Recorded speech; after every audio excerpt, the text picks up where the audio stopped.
এর ক্ষেত্রে যে পাজলগুলো থাকবে ওইখানে ম্যাপ পাজল থাকবে, গ্রুপ পাজল থাকবে, সিকোয়েন্স পাজল থাকবে, বিভিন্ন প্রকারের পাজল থাকবে। এই হচ্ছে পাজল টাইপের কোয়েশ্চন। তারপরে আমাদের গ্রাফ চার্ট থাকবে, কিছু গ্রাফ চার্ট থাকবে। গ্রাফ চার্ট আবার রিটেনও আসতে পারে, আপকামিং যে পরীক্ষাটা আসতেছে সেখানে রিটেনও আসতে পারে। ওই গ্রাফ চার্ট থেকে কিছু প্রশ্ন আনসার করতে হবে। তারপরে আমাদের সবচেয়ে জনপ্রিয় যেটা ডেটা সাফিসিয়েন্সি, যেটা আমি আমার আগে যে ক্লাসগুলো পরীক্ষার আগে নিয়েছিলাম তখনও বলতাম যে ডেটা সাফিসিয়েন্সি একটা ক্রিটিক্যাল জায়গা, ম্যাথমেটিক্স পুরো না জানলে ডেটা সাফিসিয়েন্সি পারবেন না। ডেটা সাফিসিয়েন্সি, এরপরে আলটিমেটলি হচ্ছে ক্রিটিক্যাল রিজনিং। ক্রিটিক্যাল রিজনিং এর বিভিন্ন প্রকার কোয়েশ্চন হয়ে থাকে, ওইটা আজকে আমরা আপনাদের দেখাবো পুরো বিষয়টা। ওইখান থেকে আপনার ইনফারেট, তারপরে কনক্লুশন, তারপরে অ্যাসাম্পশন, তারপরে স্ট্যান্ডেন, উইকেন্ড, এই টাইপের কোয়েশ্চেনগুলো এটির জন্য কিন্তু খুব ইম্পর্টেন্ট এই টাইপের কোয়েশ্চেনগুলো। তারপরে আমাদের অ্যাজ ইউজুয়াল যেটা আপনারা মেন্টাল এবিলিটি বলেন, সেটা হচ্ছে আসলে আমাদের অ্যানালিটিক্যাল স্কিলের একটা ছোট্ট অংশ মাত্র। তো আসেন আমরা কথা না বাড়িয়ে শুরু করব। প্রথমেই আমরা আপনাদের পাজল সলভ দেখাবো, একটা পাজল দেখাবো। ধরেন আমরা ওই পাজলগুলো কিভাবে সমাধান করতে হয় সেটা বলবো প্রথমে। তো আমরা আগে একটা ছোট করে একটা পাজল দেখে নেই, বড় পাজলগুলো না দেখে। ধরেন এই এখানে আমরা একটা পাজল দেখতে পাচ্ছি। তো পাজল আসলে কিভাবে আপনার আনসার করতে হবে আগে বুঝেন। পাজলে আসলে কি থাকবে, একটা প্যাসেজ থাকবে। এই প্যাসেজের আলোকে কিছু কন্ডিশন থাকবে। আপনার উপরে প্যাসেজটা, এই প্যাসেজটার আলোকে কিছু কন্ডিশন থাকবে। এখন ওই কন্ডিশনগুলোকে আপনার ভালোভাবে রিয়েলাইজ করতে হবে এবং ওই কন্ডিশনের আলোকে আপনার কাছে 4টা অথবা 6টা প্রশ্ন জানতে চাইবে। ওই প্রত্যেকটা প্রশ্নই আপনি সমাধান করবেন ডিপেন্ডস অন কন্ডিশন। যে কয়টা কন্ডিশন বলবে সেই কয়টা কন্ডিশনের উপর বেস করে আনসার করতে হবে। সবচেয়ে বড় কথা হলো দেখেন, ম্যাথমেটিক্স আপনি স্ট্রেট ওয়েতে চিন্তা করতে পারতেন, একদিকে চিন্তা করে আনসার করতেন, কিন্তু অ্যানালিটিক্যাল পাজল যখন সলভ করতে যাবেন তখন আপনার 360 ডিগ্রি অ্যাঙ্গেলে চিন্তা করতে হবে। কোনো একটা কন্ডিশন ব্রেক হয়ে গেলে আপনার উত্তর জীবনে আসবে না। এবার আপনার প্রত্যেকটা প্রশ্ন আলাদা করে সলভ করতে গিয়া ওই প্রশ্নের জন্য নতুন কোনো কন্ডিশন পাইতে পারেন, ওই কন্ডিশনটা ওই প্রশ্নটার জন্য অ্যাপ্লিকেবল। ওই প্রশ্ন সমাধান শেষ, ওই কন্ডিশন বলে যাবেন। কিন্তু প্যাসেজের যে মূল কয়েকটা কন্ডিশন থাকবে সেগুলোকে আমরা বলি মাদার কন্ডিশন, এগুলো কখনো ভোলা যাবে না। ওকে, আমরা এবার একটু প্যাসেজটা পড়ি, দেখি তারা কি বলছে এবং কিছু কন্ডিশন দেখি। দেখেন প্রথমেই বলতেছে তারা যে the cast of a benefit program, একটা আপনার দাতব্য প্রতিষ্ঠানের জন্য কিছু অভিনেতা উইল কনসিস্ট অফ এক্স্যাক্টলি 4, ওই গ্রুপে এক্স্যাক্টলি 4জন অ্যাক্টরস, 4জন অভিনেতা থাকবে। টু বি সিলেক্টেড, ওই 4জনকে বাছাই বা নির্বাচন করা হবে ফ্রম দ্য 7 অ্যাক্টরস, 7জন অ্যাক্টরস থেকে। ওই 7জন কারা? P Q R S T U and last one is V. এই 7জন অ্যাক্টরস থেকে নাকি ওই দাতব্য প্রতিষ্ঠানের জন্যে আপনার 4জন অ্যাক্টরসকে সিলেক্ট করা হবে ওইখানে অভিনয় করার জন্যে। ফাইন, এখন এই সিলেকশন কেমন করে হবে? আপনার মনের মাধুরী মিশা হবে না, সেটাও তারা বলে দিচ্ছে। কেমন? According to the following condition, নিচের শর্ত মোতাবেক ওই 7জন থেকে 4জনকে বাছাই করতে হবে।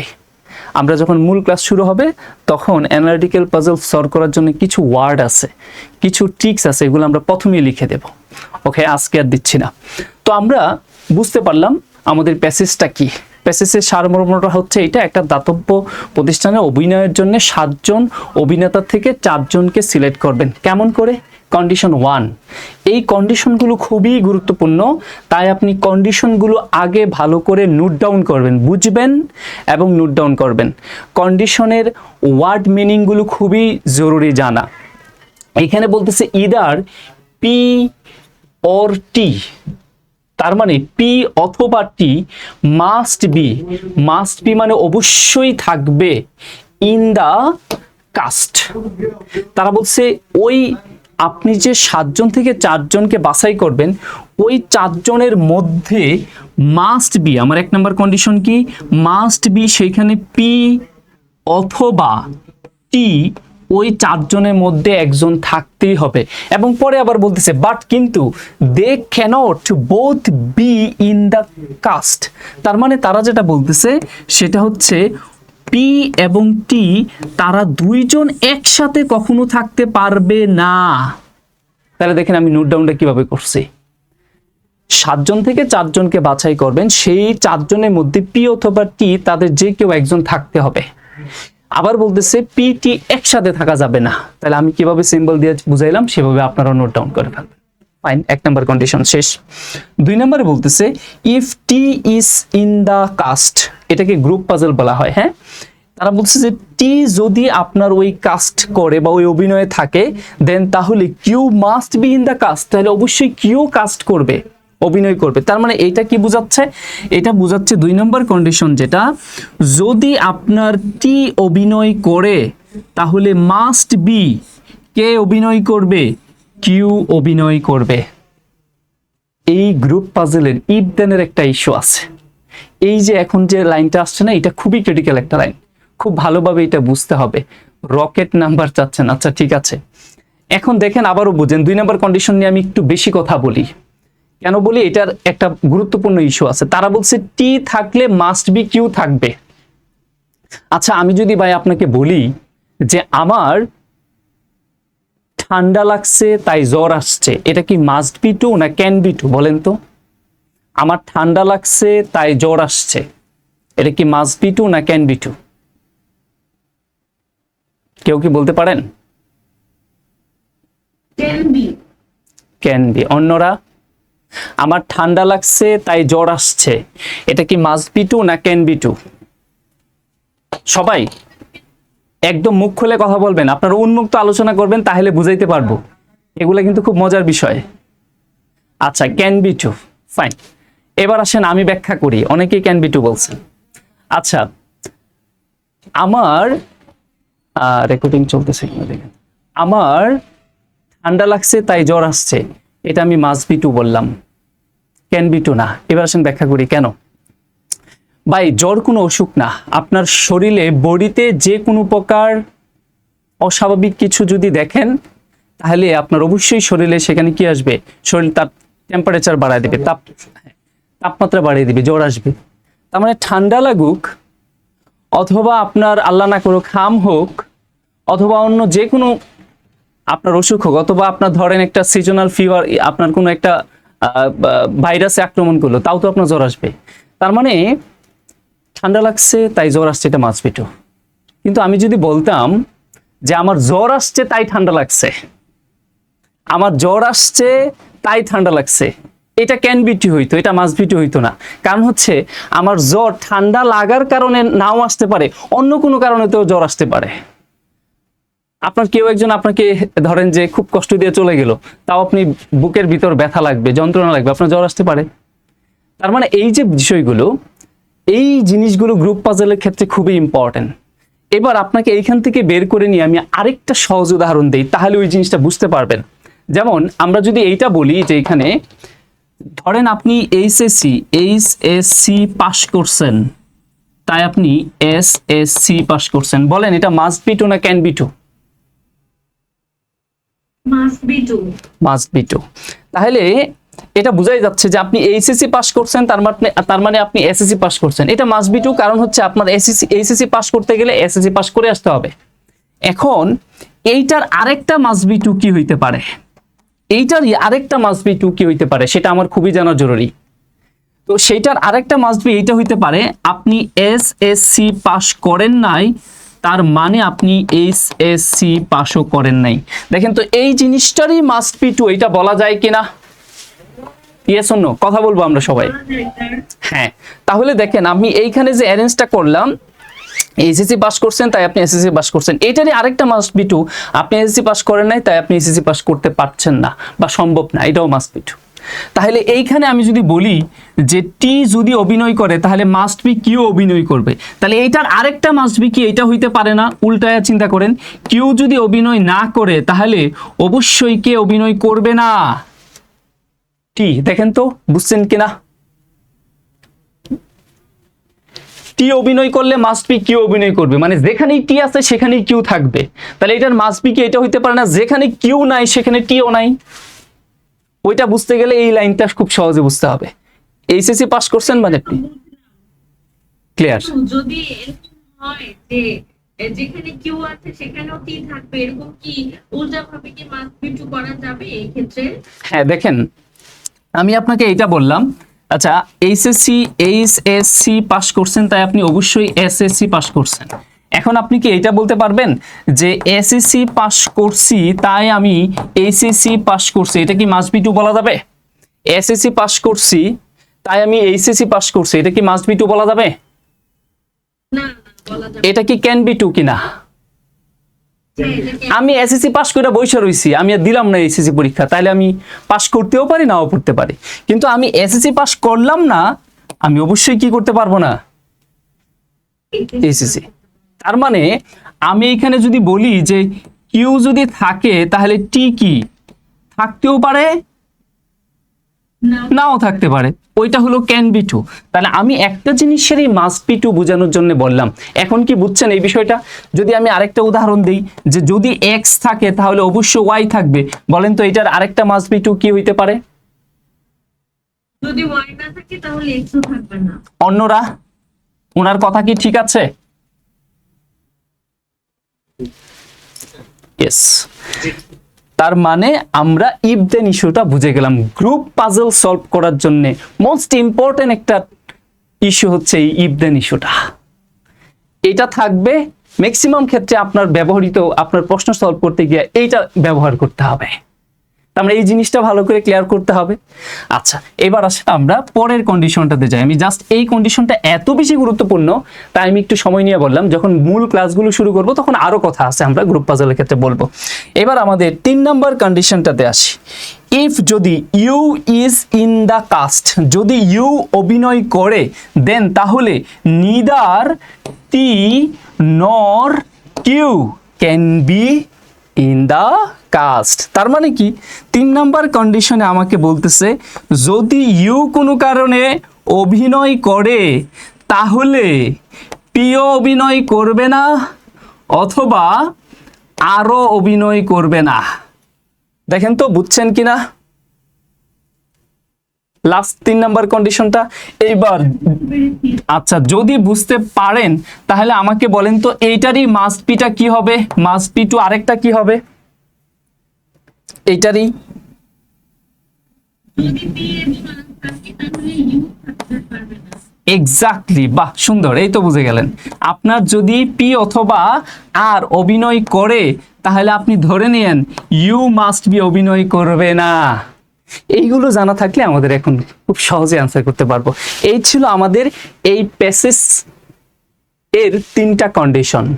4 জন অভিনেতাকে 7 জন অভিনেতা থেকে বাছাই করা হবে। কেমন করা হবে? এই 3টা কন্ডিশনের আলোকে। এখন আমরা যত প্রশ্ন আছে সবগুলা সলভ করার জন্য আমরা এই 3টা মাদার কন্ডিশনকে ব্যবহার করব।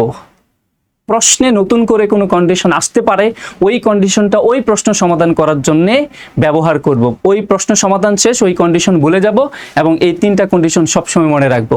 এই হচ্ছে আপনার গ্রুপ পাজল সলভ করার টেকনিক, আর কোনো কিছু না। এর বাইরে কোনো চিন্তা করবেন না।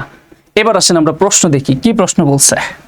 প্রথম কোশ্চেনটা তারা বলছে ইফ যদি U is in the cast, যদি ইউ আপনার অভিনয় করে হুইচ অফ দ্য ফলোয়িং, যখনই হুইচ অফ দ্য ফলোয়িং বলবে তখনই আপনি অপশনের দিকে তাকাবেন, তখন বুঝবেন যে আমার আনসারটা অপশন দেখে আনসার করতে হবে। তাহলে which of the following must also be in the cast, তার মানে যদি ইউ অভিনয় করে, ওই 4 জনের মধ্যে যদি ইউ থাকে তাহলে নিচের কোন অপশনে কোন ব্যক্তিটা মাস্ট বি থাকবে? বোঝার চেষ্টা করেন কি হতে পারে আনসার। যদি ইউ থাকে তাহলে নিচের কোনটা মাস্ট বি হতে পারে? আপনি আবারও দেখেন, আপনার কন্ডিশনটা দেখেন, ঠিক আছে?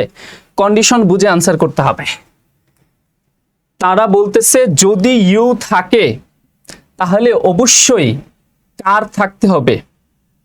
দেখেন আপনি প্রশ্নটার দিকে তাকান। If U is in the cast, U যদি অভিনয় করে which of the following must also be in the cast, তাহলে অবশ্যই নিচে কে অভিনয় করবে।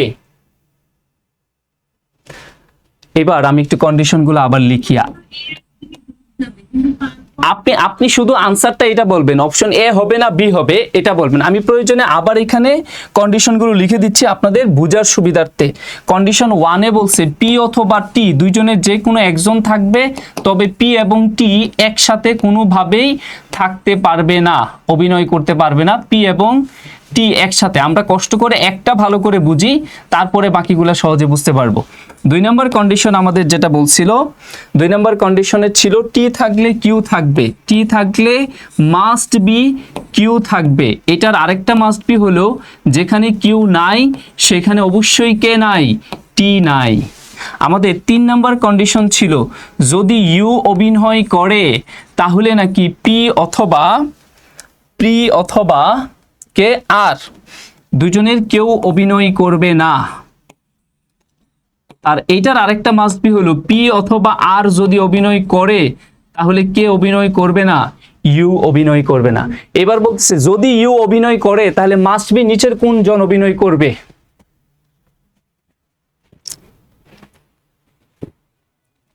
আচ্ছা, যারা বুঝতেছেন না এবার আমরা তাদের জন্য আসি। বলেন আমাকে ওই 4 জন অভিনেতার মধ্যে, 4 জন অভিনেতার মধ্যে আমাকে মাস্ট বি কাকে জানি থাকতে হবে, কাদের জানি থাকতে হবে 4 জনের মধ্যে, পি অথবা টি দুইজনের যে কেউ একজন থাকবে না। আচ্ছা এবার আসেন আমার 3 নাম্বার কন্ডিশন। ওই যে বললাম আপনি যেটা বসাবেন, যাকে বসাবেন তাকে নিয়ে কোনো কন্ডিশন আছে কিনা সেটা দেখবেন। আমাদের ইউ কে বসাইতে বলছে, তাহলে 4 জনের মধ্যে আমি ইউ নিয়ে নিলাম। এইবার আমি চিন্তা করি যে আমার ইউ নিয়ে কোনো কন্ডিশন আছে কিনা, সাথে সাথে আমি আবার এইটাও চিন্তা করি আমার 1 নাম্বার কন্ডিশন তো বলছে পি অথবা টি থাকতেই হবে, বলছে কিনা, বলছে। তার মানে আমার ইউ আছে, তার মানে হ্যাঁ আনসার হচ্ছে বি। তার মানে আমরা এখান থেকে পি অথবা টি যে কোনো একজনকে আমি নিব। তবে আমার এই 3 নাম্বার কন্ডিশনে বলতেছে যদি ইউ থাকে তাহলে পি অথবা আর থাকবে না, তার মানে আমি এখান থেকে পি কে নিতে পারবো না। তাহলে আমি নিব কাকে, টি কে। এবং টির সাথে আবার আরেকটা কন্ডিশন আছে, যেখানেই টি মাস্ট বি সেখানে কাকে থাকতে হবে, কিউ কে থাকতে হবে। তাহলে কি আর আমার বুঝার বাকি আছে, মাস্ট বি আনসার কি হবে, টি নিচে মানে মাস্ট বি আমার কাকে নিতে হবে, কিউ কে নিতে হবে। তাহলে অফকোর্স আমার আনসারটা কি হওয়া উচিত, মাস্ট বি কিউ।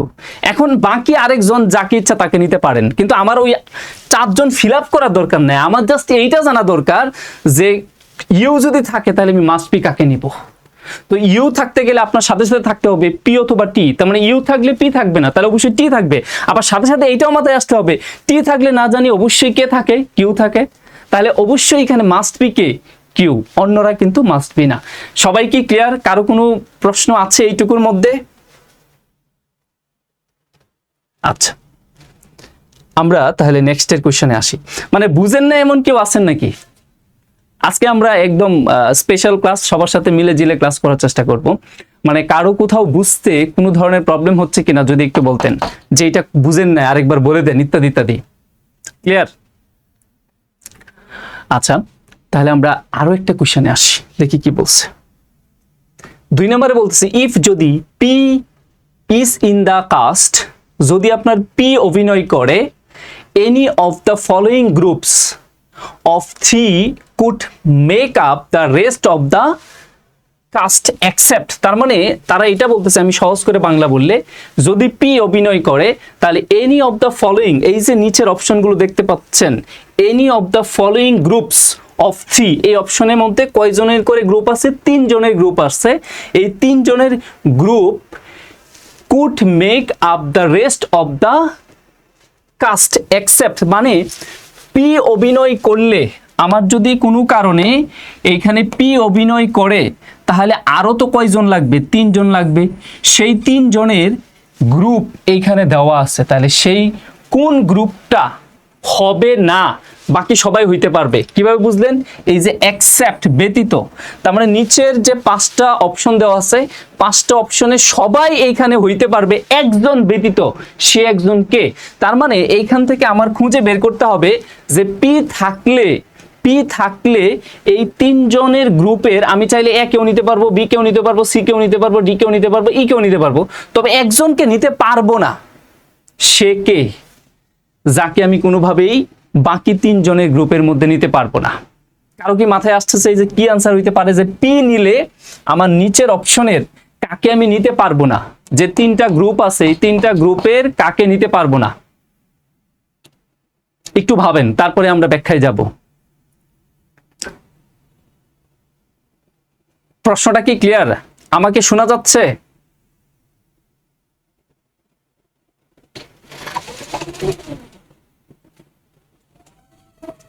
আচ্ছা, আমাকে কি শোনা যাচ্ছে? শোনা যাচ্ছে। আচ্ছা, যারা বুঝতেছেন না তারা একটু দেখেন। তারা বলছে আমরা যদি পি কে নেই তাহলে নিচের যে পাঁচটা অপশন আছে, সহজ কথা, এই পাঁচটা অপশনের মধ্যে কোনটা নিতে পারবো না, বাকি সবাইকে নিতে পারবো। এখন আপনি আসেন, আপনার কন্ডিশনের দিকে তাকান। যদি আমি পি কে নেই, দেখেন তো পি নিয়ে কোনো কন্ডিশন আছে? আচ্ছা, তার মানে হ্যাঁ, যদি আমি পি কে নেই তাহলে কি আমি ইউ কে নিতে পারবো বলেন তো? যদি আমি পি কে নেই তাহলে কি আমি ইউ কে নিতে পারবো না? তাহলে আপনি একটু খুঁজে দেখেন তো ওই তিনটা অপশনের মধ্যে আমার ওই তিনজনের গ্রুপের মধ্যে কোথায় ইউ আছে, সেইটাই কি বাদ যাবে কিনা?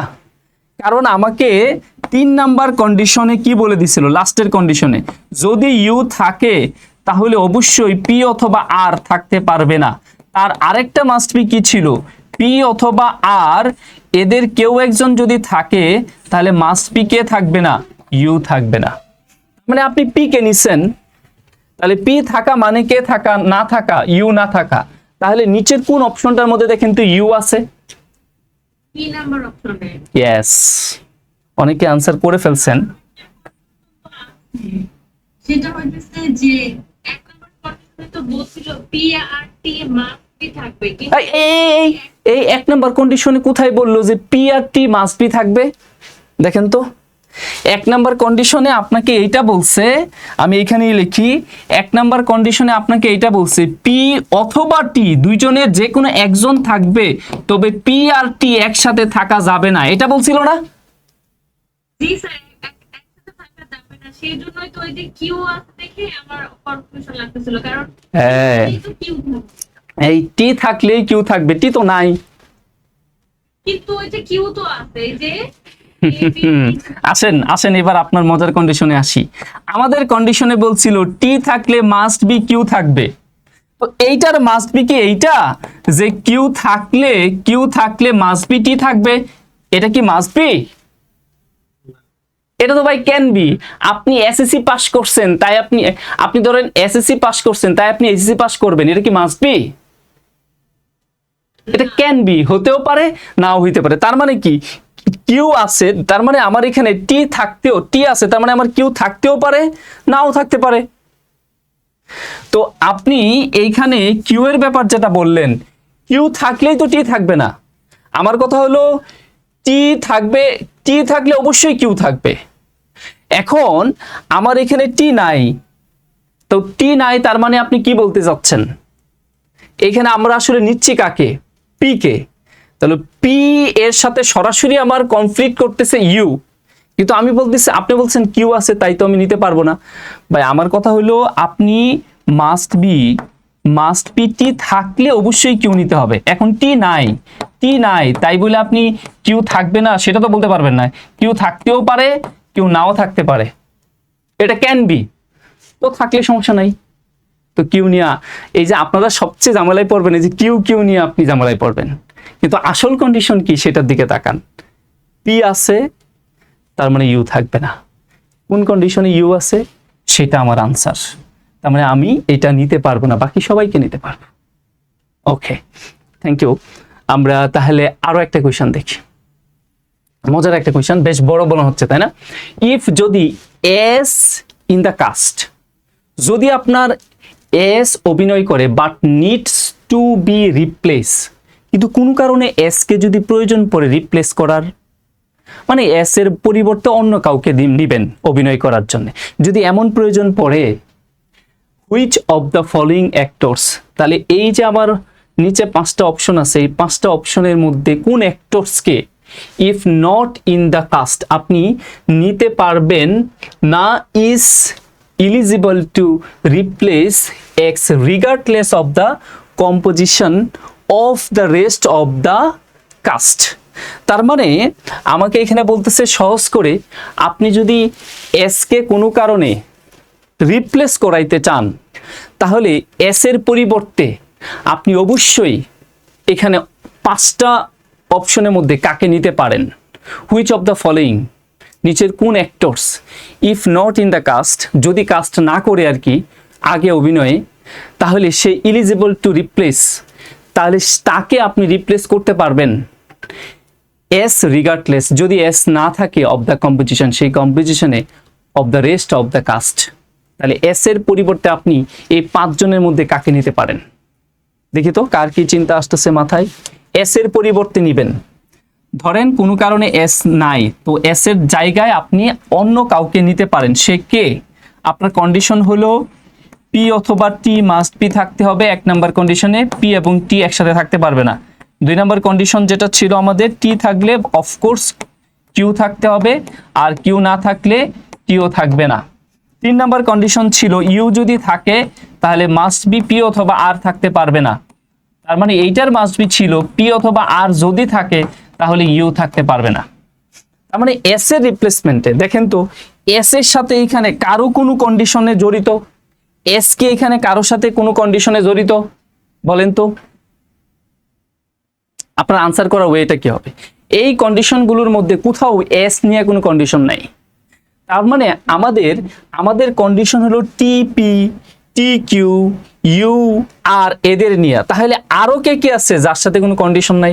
আপনি দেখেন ওই 7 জনের মধ্যে ভিও ছিল, তাহলে দেখেন তো বি এবং এস ওদের নিয়ে কোনো কন্ডিশন কি এখানে আছে? নাই। তার মানে আমার কোনো প্রয়োজন পড়লে আমি বি রিপ্লেসমেন্টে এস নিতে পারি, এস এর রিপ্লেসমেন্টে বি নিতে পারি। বাকি আর নিয়ে কন্ডিশন আছে, আসা যাবে না। পি নিয়েও কন্ডিশন আছে, আসবে না। টি নিয়ে কন্ডিশন আছে, আসতে পারে না। ইউ নিয়ে কন্ডিশন আছে, আসতে পারে না। একমাত্র বি হচ্ছে নিরপেক্ষ, এই ভি কে নিয়ে আসলে কোনো কন্ডিশন নাই। সুতরাং এস এর রিপ্লেসমেন্টে যে কোনো জায়গায় আমি বি কে নিয়ে আসতে পারি। বুঝা গেল কিনা? ক্লিয়ার? ওকে, আচ্ছা, তাহলে আমরা মোটামুটি এইখানে গ্রুপ পাজলের একটা কোশ্চেন আপনাকে দেখাইলাম। এবার আমরা চাইলে সিকোয়েন্স পাজলের কোশ্চেন দেখতে পারি, অথবা আপনারা যদি মনে করেন যে এবার ক্রিটিক্যাল রিজনে চলে যাওয়া যাক, ডেটা সাফিসিয়েন্সিতে চলে যাওয়া যাক, সেটাও হতে পারে।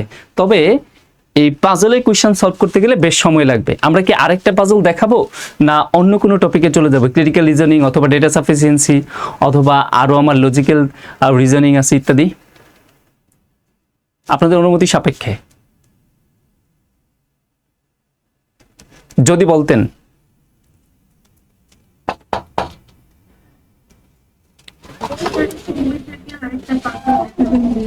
আরেকটা পাজল দেখাবো, ওকে, তাহলে আরেকটা পাজল আমরা একটু দেখাই।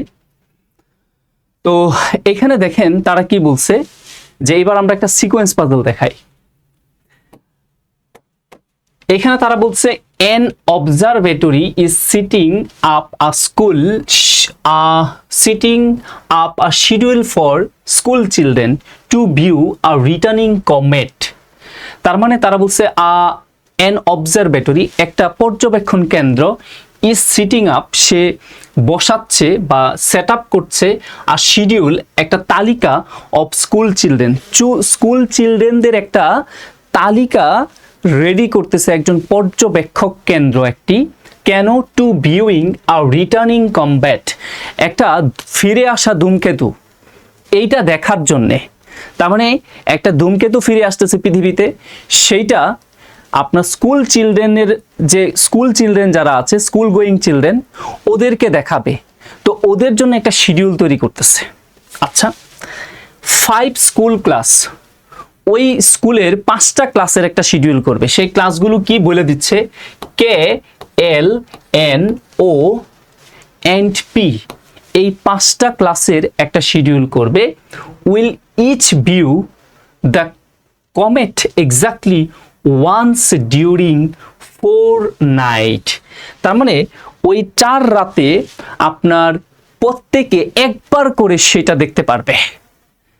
Will each view the comet, ওই কমেটের যে দেখা বা ওই ধূমকেতুটাকে দেখতে পারবে এক্স্যাক্টলি ওয়ান্স, শুধুই একবার, ডিউরিং দ্য 4 নাইট, ওই 4 রাতের যে কোনো একবার দেখতে পারবে ওই ধূমকেতুটা ওই ক্লাসের বাচ্চারা। সেই রাতগুলো কোথা থেকে কোথা পর্যন্ত? মানডে থ্রু থার্সডে, মানডে থেকে থার্সডে পর্যন্ত যে 4 রাত, ওই 4 রাতের যে কোনো রাতে ওই স্কুলের বাচ্চারা একবার করে দেখতে পারবে। অফ ইটস ম্যাক্সিমাম ব্রাইটনেস, ওই 4 রাতের মধ্যে ওই ধূমকেতুটা সে সর্বোচ্চ উজ্জ্বল থাকবে। এক্সিলেন্ট ভিউইং কন্ডিশন আর প্রেডিক্টেড, ওই 4 রাতই হলো সবচেয়ে ভালো রাত, যে রাতের আকাশ সবচেয়ে পরিষ্কার থাকবে। এটা আগের থেকেই প্রেডিকশন করা হয়েছে বা অনুমান করা হয়েছে ফর অল 4 নাইটস। ওই 4টা রাতেই আকাশ সবচেয়ে ভালো থাকবে আর ওই রাতেই সবচেয়ে ভালো করে ধূমকেতুটাকে দেখা যাবে। The scheduling is subject to following constrictions, তার মানে এই শিডিউলটা আসলে কেমন করে করা হবে, নিচের কিছু শর্ত মোতাবেক ওই শিডিউলটা করা হবে। তাহলে পুরো গল্পটাকে যদি আমি আরেকবার বাংলায় বলি, সহজ কথায় বা একটা আকাশ পর্যবেক্ষণ কেন্দ্র, সেই কেন্দ্রে আপনার ধূমকেতু ফিরে আসা ধূমকেতুকে দেখাবে। তো স্কুল গোয়িং চিলড্রেনদেরকে দেখাবে, ওই স্কুলের 5টা ক্লাসের যে বাচ্চারা আছে ওদেরকে দেখাবে। ওই ক্লাসগুলো তারা বলে দিছে KLMNOP। এখন এই 4 রাত দেখবে, ওই 4 রাতেই নাকি রাতগুলো কোথা থেকে, মানডে থেকে থার্সডে পর্যন্ত এই 4 রাত ওই ধূমকেতু সর্বোচ্চ উজ্জ্বল থাকবে। এবং আবহাওয়া অফিস বলতেছে যে ওই 4 রাতের আকাশও সবচেয়ে ভালো থাকবে। এই হচ্ছে আমাদের কন্ডিশন। এখন ওই বাচ্চাগুলোকে কেমন করে দেখাবেন ধূমকেতু, তার একটা শিডিউল, সেই শিডিউলটাই তৈরি করবে পর্যবেক্ষণ কেন্দ্র। তবে কেমন করে তৈরি করবে, নিচের শর্ত মোতাবেক। এবার আসেন আমরা শর্তে যাই। At most 2 class can view the comet on any given night, তার মানে at most কথাটার অর্থ বোঝা খুব জরুরি। at most মানে হলো, at most 2 মানে হলো বড় জোর 2, তার মানে at most 2 ক্লাস, বড় জোর 2টা ক্লাস অথবা সর্বোচ্চ 2টা ক্লাস। আচ্ছা, at most 2 এইটার গাণিতিক ব্যাখ্যাটা কি? ওই রাতে বড় জোর 2টা ক্লাসের বাচ্চারা কি করতে পারবে, দেখতে পারবে। ওই ক্লাসের বাচ্চারা বা ওই শ্রেণীরা বড় জোর কি করতে পারবে, 2টা ক্লাস দেখতে পারবে। এই বড় জোর 2টা ক্লাস মানে হলো 2টা ক্লাসও দেখতে পারে অথবা একটা ক্লাসও দেখতে পারে। বলেন তো এটার মিনিংটা কি, এইটাই বোঝাচ্ছে কিনা? সর্বোচ্চ 2টা ক্লাস দেখতে পারবে, এই কথাটার মিনিং কি বোঝাচ্ছে? একটা ক্লাসও দেখতে পারে, 2টা ক্লাসও দেখতে পারে, কখনোই 3টা ক্লাস দেখতে পারবে না। তার মানে সর্বোচ্চ 2টা ক্লাস দেখতে পারবে অথবা একটা ক্লাস দেখতে পারবে। এতটুকুই কিনা, একটু বলবেন আমাকে কেউ, ইয়েস অর নো? আচ্ছা, এখন আমরা কিন্তু এই যে আপনি বললেন না সর্বনিম্ন একটা সর্বোচ্চ 2টা, বিষয়টা কিন্তু এটাও না। সর্বনিম্ন একটা, এইটা আপনি কোনোভাবেই বলতে পারবেন না। বড় জোর 2টা, এই কথাটার অর্থ হলো সেখানে 2টাও হইতে পারে ক্লাস, একটাও হইতে পারে ক্লাস। মজার ব্যাপার হচ্ছে নাও হইতে পারে। এটা কি কেউ ভাবছেন? এটার গাণিতিক ব্যাখ্যাটা হলো ওই ক্লাস, এটা গাণিতিক এক্সাক্ট ব্যাখ্যা হচ্ছে এইটা, যে ওইখানে 2টা ক্লাসও হইতে পারে, মানে 2 এর কম 2ও হইতে পারে, 2 এর কম 1ও হইতে পারে, অথবা না হইলেও চলবে। অনেকে হয়তো এটা চিন্তাই করেন নাই যে কোন এক রাত যদি কোনো ক্লাসে না দেখে, ওই রকম রাতও কিন্তু এই 4 রাতের মধ্যে হইতে পারে। আমার কথা কি বুঝছেন? একটা মজা করে বলি, হ্যাঁ অফকোর্স এটা পাজল, এই কন্ডিশন অবশ্যই মাথায় রাখতে হবে যে কোনো একটা রাত একদম খালিও যাইতে পারে, যে কেউ দেখবে না, এমনটাও কিন্তু হইতে পারে। আছে না একটু মজা করে বললে যে আমরা বড় জোর 4টা বিয়ে করতে পারি, ভাই আপনি সক্ষম থাকলে 4টা করবেন, কেউ 3টা করবে, কেউ 2টা করবে, কেউ একটা করবে, কেউ মেয়েদের দেখলেই ভয় পায়, সে করবেই না। হতে পারে না বিষয়টা? মানে একটু আউট অফ দ্য বক্স কথা বললাম, যদি অনলাইনে বলা উচিত না। বিষয়টা কি তাই কি না? ইয়েস, এই জিনিসটা ভালো করে বুঝতে হবে। তাহলে আমাদের প্রথম কন্ডিশনটা ক্লিয়ার। এবার 2 নম্বর condition, class K cannot view the comet on the same night that class N does. তার মানে 2 নম্বর কন্ডিশনটা আমাদের যেটা বলতেছে সেটা হচ্ছে যে রাতে কে দেখবে সেই রাতে আপনার অবশ্যই কে দেখতে পারবে না, এন দেখতে পারবে না। তার মানে আমরা কি বুঝাচ্ছি, এক রাতে ওই 4 রাতের কোনো রাতে একসাথে কে আর এন হতে পারবে না। আপনারা কি বুঝছেন যে কোনোভাবেই কোনো একটা রাতে কে এবং এন ওরা কোনোভাবেই একসাথে হতে পারবে না। ওই 2 ক্লাসের বাচ্চারা কখনোই, কে এবং এন এই 2 ক্লাসের বাচ্চারা কখনোই একসাথে ওই ধূমকেতু দেখতে পারবে না। এটা হলো আমার 2 নম্বর কন্ডিশন। 3 নম্বরে আসেন। 3 নম্বরে আমাদের বলতেছে class L must view the comet on a night prior two, এগুলো আমরা আমাদের মূল ক্লাসে লিখে দেব। প্রায়র টু মানে ঠিক পূর্বে। তার মানে class L must view the comet on a night prior to night when class P views the comet. তার মানে তারা বলতেছে এল অবশ্যই কার আগে দেখবে, পি যে ক্লাসটা দেখতেছে তার আগে দেখবে, প্রায়র টু পূর্বে। তার মানে অবশ্যই পি ক্লাসের পূর্বে কে থাকবে, এল ক্লাসের বাচ্চারা। এটা মিন করতেছে আমাদের পরের কন্ডিশনে। নেক্সট কন্ডিশনে দেখেন কি বলতেছে যে class O must be view the comet on the same night that class P. তার মানে তারা বলতেছে যে ক্লাস ও মাস্ট বি মানে আপনি the comet on same night that class P does. তার মানে ও এবং পি ওরা একই রাতে একসাথে ওই ধূমকেতু ফিরে আসাকে দেখবে। তার মানে আমাদের 4 নম্বর কন্ডিশন যেটা, সেটা হচ্ছে ও এবং পি এই 2 ক্লাসের বাচ্চারা একসাথে যে রাতেই দেখুক একসাথে দেখবে। Class O must view the comet on the same night that class P does. এই হচ্ছে আমাদের কন্ডিশন। এবার আসেন আমরা এইটা যেহেতু সিকোয়েন্স পাজল, আমরা একটা কাজ করতে পারি, এদেরকে একটা তালিকা মোটামুটি আমরা করে ফেলি। তালিকাটা কি তাহলে বুঝতে সহজ হবে। ধরেন এটা মানডে, তারপর এটা হচ্ছে টুয়েসডে, তারপরে এটা হচ্ছে ওয়েডনেসডে, ঠিক আছে, আর লাস্ট ওয়ান হচ্ছে থার্সডে। ফাইন, এই হলো আমাদের 4 রাত। এখন তারা বলতেছে কি জানেন, আপনি একটা শিডিউল করেন যে পি এবং ও 4 নম্বর কন্ডিশন, ও এবং পি যেখানেই থাকুক একসাথে থাকবে। আবার পি নিয়ে একটা কন্ডিশন আছে, পি এর আগে এল থাকবে। তাহলে এই দুইটাকে মাথায় রেখে আমরা একটু চিন্তা করি তো, পি এবং এল কে মাথায় রেখে। তো আমি যদি এইখানে পি দেই তাহলে পি আর ও একসাথে থাকবে। তার মানে আমরা এটা করতে পারি, ধরেন আমি যদি একদম লাস্টে মানে থার্সডেতে পি বসাই, তো পির সাথে তো সবসময় ও থাকবে, বসাইলাম। আবার তারা দেখেন তো বলে দিচ্ছে না পি এর আগে এল থাকবে, তাহলে পি এর আগে ওয়েডনেসডেতে আমি এল বসাইলাম। অথবা আমি যদি চাই যে আমি পি ও কে টুয়েসডেতে বসাবো, তাহলে আমি অবশ্যই বাধ্য না এল কে মাস্ট বি মানডেতে বসাইতে। দেখেন তো আমার শিডিউলটা বুঝছেন কিনা, যে আমরা কিন্তু এর বাইরে চিন্তা করতে পারবো না।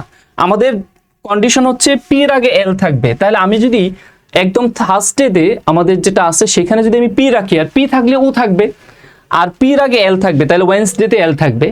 অথবা আমি যদি থার্সডেতে পি রাখি তাহলে ও পি একসাথে থাকবে, তাহলে থার্সডে যদি ও পি হয় তাহলে অবশ্যই মানডেতে আমি এল রাখতে বাধ্য। এই একটা শিডিউল আমার হইল আপাতত, এতটুকু মাথায় রাখি। এবার প্রশ্নে আসে তারা কি বলতেছে যে which of the following is a possible schedule for viewing the comet. তার মানে আপনি এই যে ধূমকেতু দেখাবেন, তো ওই ক্লাসের বাচ্চাদের যে 4 রাতে দেখাবেন, সেই 4 রাতের একটা পারফেক্ট শিডিউল এই অপশনগুলোর মধ্যে কোনটা সেটা খুঁজে বের করতে বলছে। মানে কোন শিডিউলটা একদম ঠিকঠাক শিডিউল, যে শিডিউলে ওই 4 রাতে ওই বাচ্চাদেরকে আমরা সকল কন্ডিশন মেনে দেখাইতে পারবো, ওই শিডিউল এখানে কোনটা।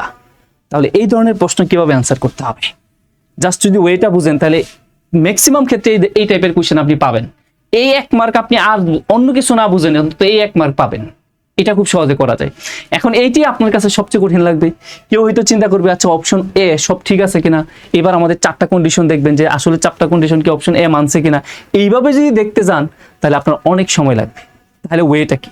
ওয়েটা হলো আপনি দেখবেন আপনার 1 নাম্বার কন্ডিশনটা পড়বেন, আর 1 নাম্বার কন্ডিশন ব্রেক করছে কোনটা সে অপশনটা বাদ দিবেন। ইলিমিনেশন প্রসেস যেটাকে বলে।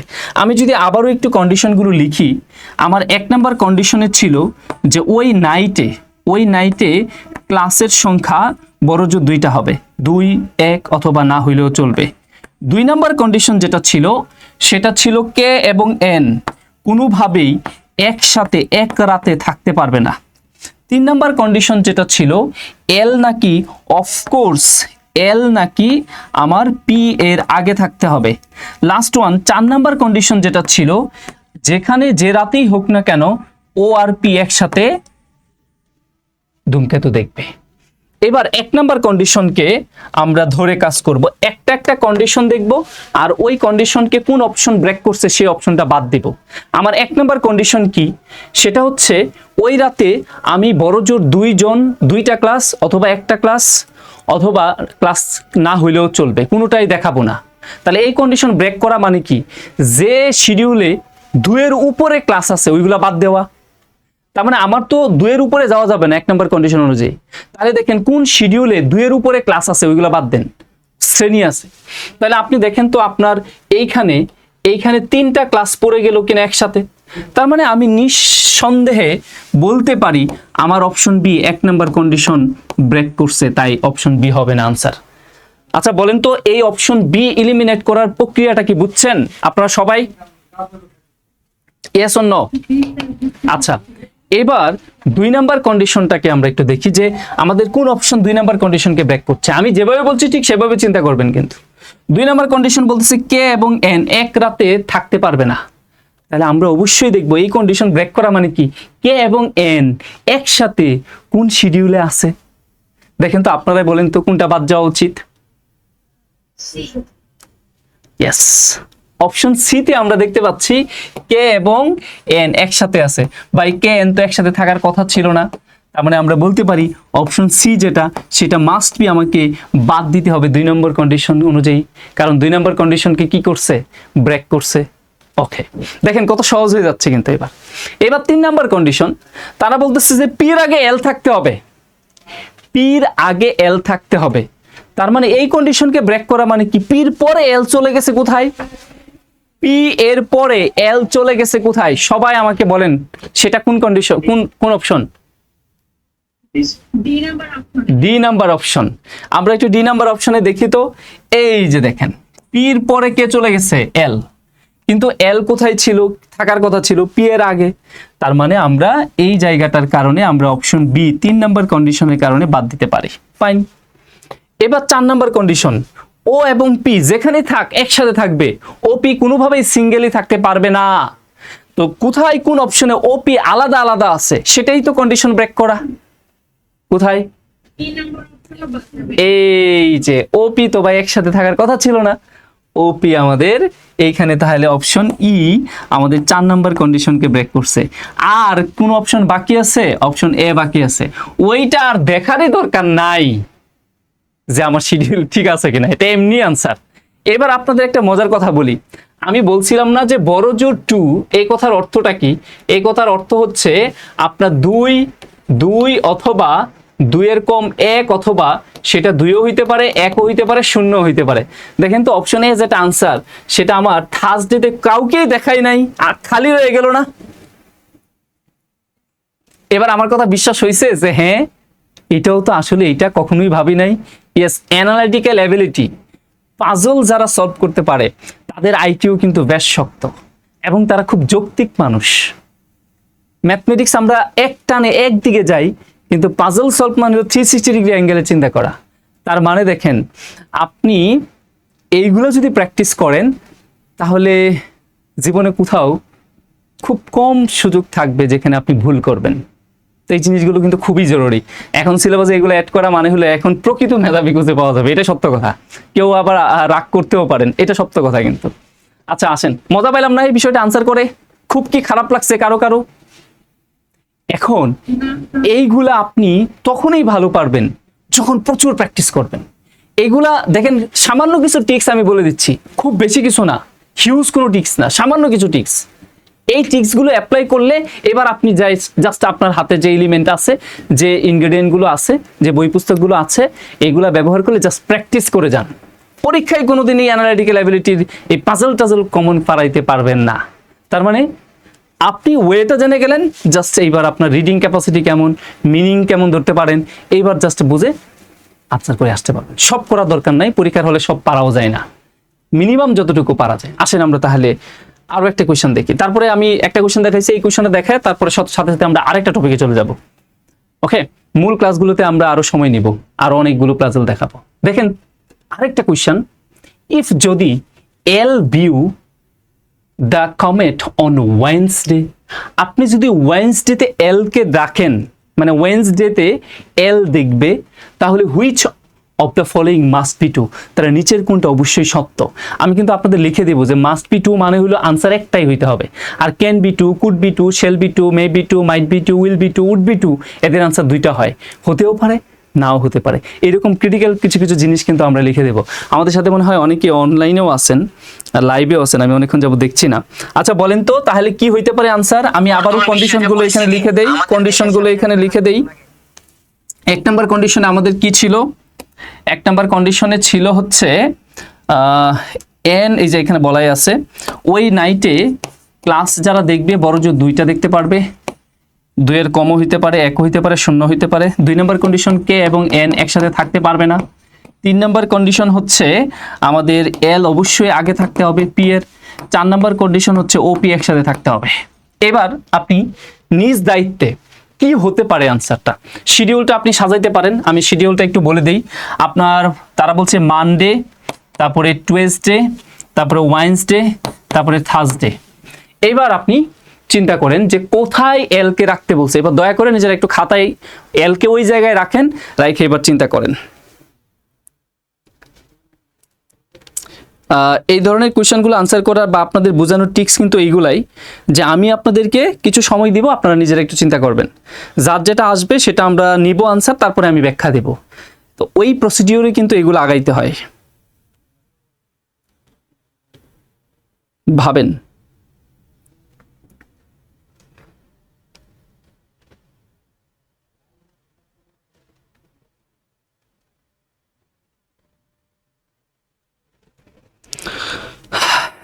ওকে এবার আসেন আমরা একটু দেখাই।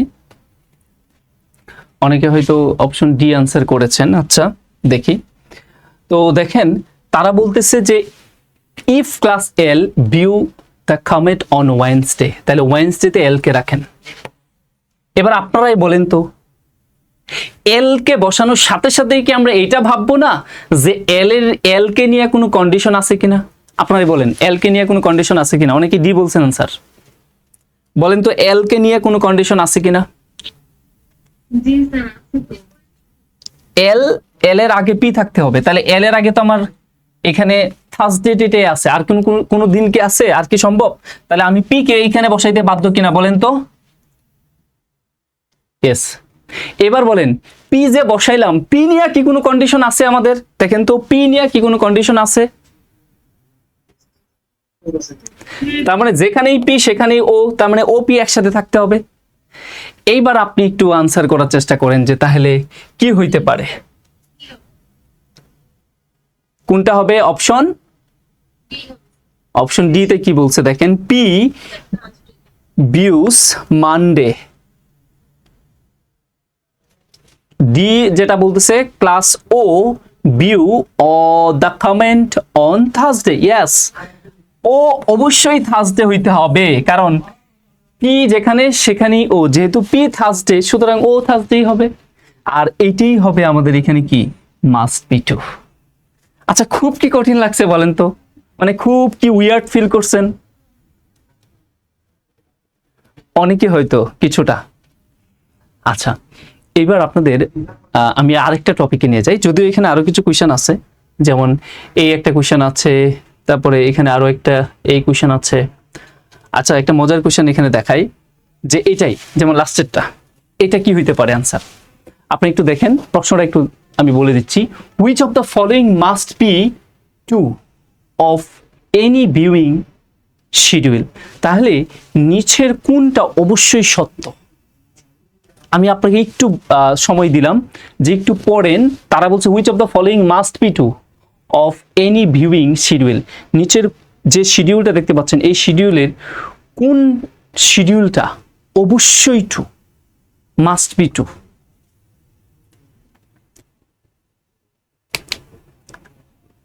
যারা আনসার মুখে না বলতে পারেন অপশনে আমাদের অনেকে কমেন্টসে লিখে দিচ্ছেন, কমেন্টসেও লিখে দিতে পারেন, কোনো সমস্যা নেই।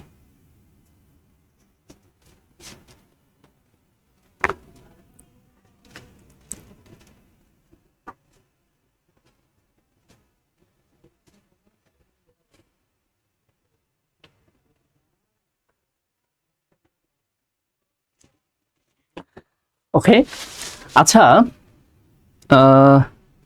60 মিনিটের মধ্যে এই ধরনের পাজল কিভাবে সলভ করা সম্ভব? ভাই কিভাবে সলভ করা সম্ভব? কেউ কেউ তো করবে। তার মানে আমি না হয় আপনাকে বোঝানোর জন্য এত কিছু আয়োজন করতেছি, এত কথা বলতেছি, যখন আপনি খুবই আপনার কি বলে যে একদম স্মার্ট হয়ে যাবেন এই বিষয়গুলোতে, তখন আপনার কিন্তু এত সময় লাগবে না। এক, দ্বিতীয় কথা হচ্ছে আপনার সব প্রশ্ন তো সমাধান করার দরকার নাই। পরীক্ষায় কি 100তে 100 মার্ক পাওয়া লাগে? আপনি যে কোনো পরীক্ষায় হোক 60% মার্ক পাইতে পারা মানেই হলো আপনি পরীক্ষা যতই সহজ হোক আপনি টিকবেন, টিকার একটা সম্ভাবনা বেশি থাকে, তাই না? এইবার ধরেন ডেটা সাফিসিয়েন্সি আসছে 8টা কোয়েশ্চেনই, তার মানে ওইখানে দেখা গেল যে কি 45 বা 40 সামথিং এর মধ্যে টিকে গেছেন। তো স্যার ক্লাস কি কি বার হবে? আচ্ছা এটা আমরা শিডিউল দেব, তবে ম্যাক্সিমাম ক্ষেত্রেই এটা আমার শিডিউল অনুযায়ী ক্লাসটা নেওয়া হবে, কারণ আমার আলাদা অনেকগুলো শিডিউল থাকবে, তার থেকে বের করে যেহেতু এটা শুধুই আমি নিব, আমার ডেডিকেটেড শুধুই আমি ক্লাস নিব, অন্য কেউ না। সুতরাং কখনো কখনো দেখা যাবে যে আমার শিডিউল মেনটেন করে আপনাদেরকে ক্লাস দেওয়া হবে, ঠিক আছে? ওইটা নিয়ে টেনশন করতে হবে না। আর আমরা আপনারা যদি মনে করেন যে অনেকে পাজলের ক্লাসের সংখ্যা কম হয়ে গেছে, আমরা পাজলের ক্লাসের সংখ্যা বাড়ায় দেবো, কোনো সমস্যা নেই, ওটা নিয়ে কোনো টেনশন নেই। অপশন সি বলেছেন অনেকে আনসার, আমি সিটা একটু দেখি। There is at most one night when no class view the comet, at least one বলছে। আচ্ছা আমরা এটা পরে আসতেছি। ডি নাম্বারে কি বলছে? There is exactly one night when no class view the comet। ভাই এইটা কি হতে পারে না? There is exactly one night, এমন এক্স্যাক্টলি একটা নাইট, যে কোনো একটা নাইট, when যখন no class view the comet, মানে কোনো একটা রাত আপনি খুঁজে পাবেন, মাস্ট বি কোনো একটা রাত খুঁজে পাবেন যে রাতে কোনো ক্লাসেই ওই কমেটকে দেখবে না। ওই যে বলছিলাম না বড় জোর দুইটা, মানে কি দুইটা ক্লাস, একটা ক্লাস অথবা ওই ক্লাসের কোনো ক্লাস নাও হইলেও চলে, তার মানে 4 রাতের কোনো একটা রাত আপনার অবশ্যই খালিও যাইতে পারে। তাহলে এইটাই কি আমার মাস্ট বি টু কিনা চিন্তা করে দেখেন আপনারা, যে আমার অবশ্যই এখানে অপশন ডিটা কি মাস্ট বি টু কিনা। আপনাদের চিন্তা কি আসতেছে মাথায়? এটা কি সত্য কিনা? কি নাম্বার অপশনে তো আছে যে এট মোস্ট, মানে বড় তো একটা না, তো কোনো ক্লাস কমেন্ট দেখবে না। হ্যাঁ, তো হ্যাঁ এটাও তো হইতে পারে, বড় জোর একটা, তার মানে কি একটা থাকতেও পারে।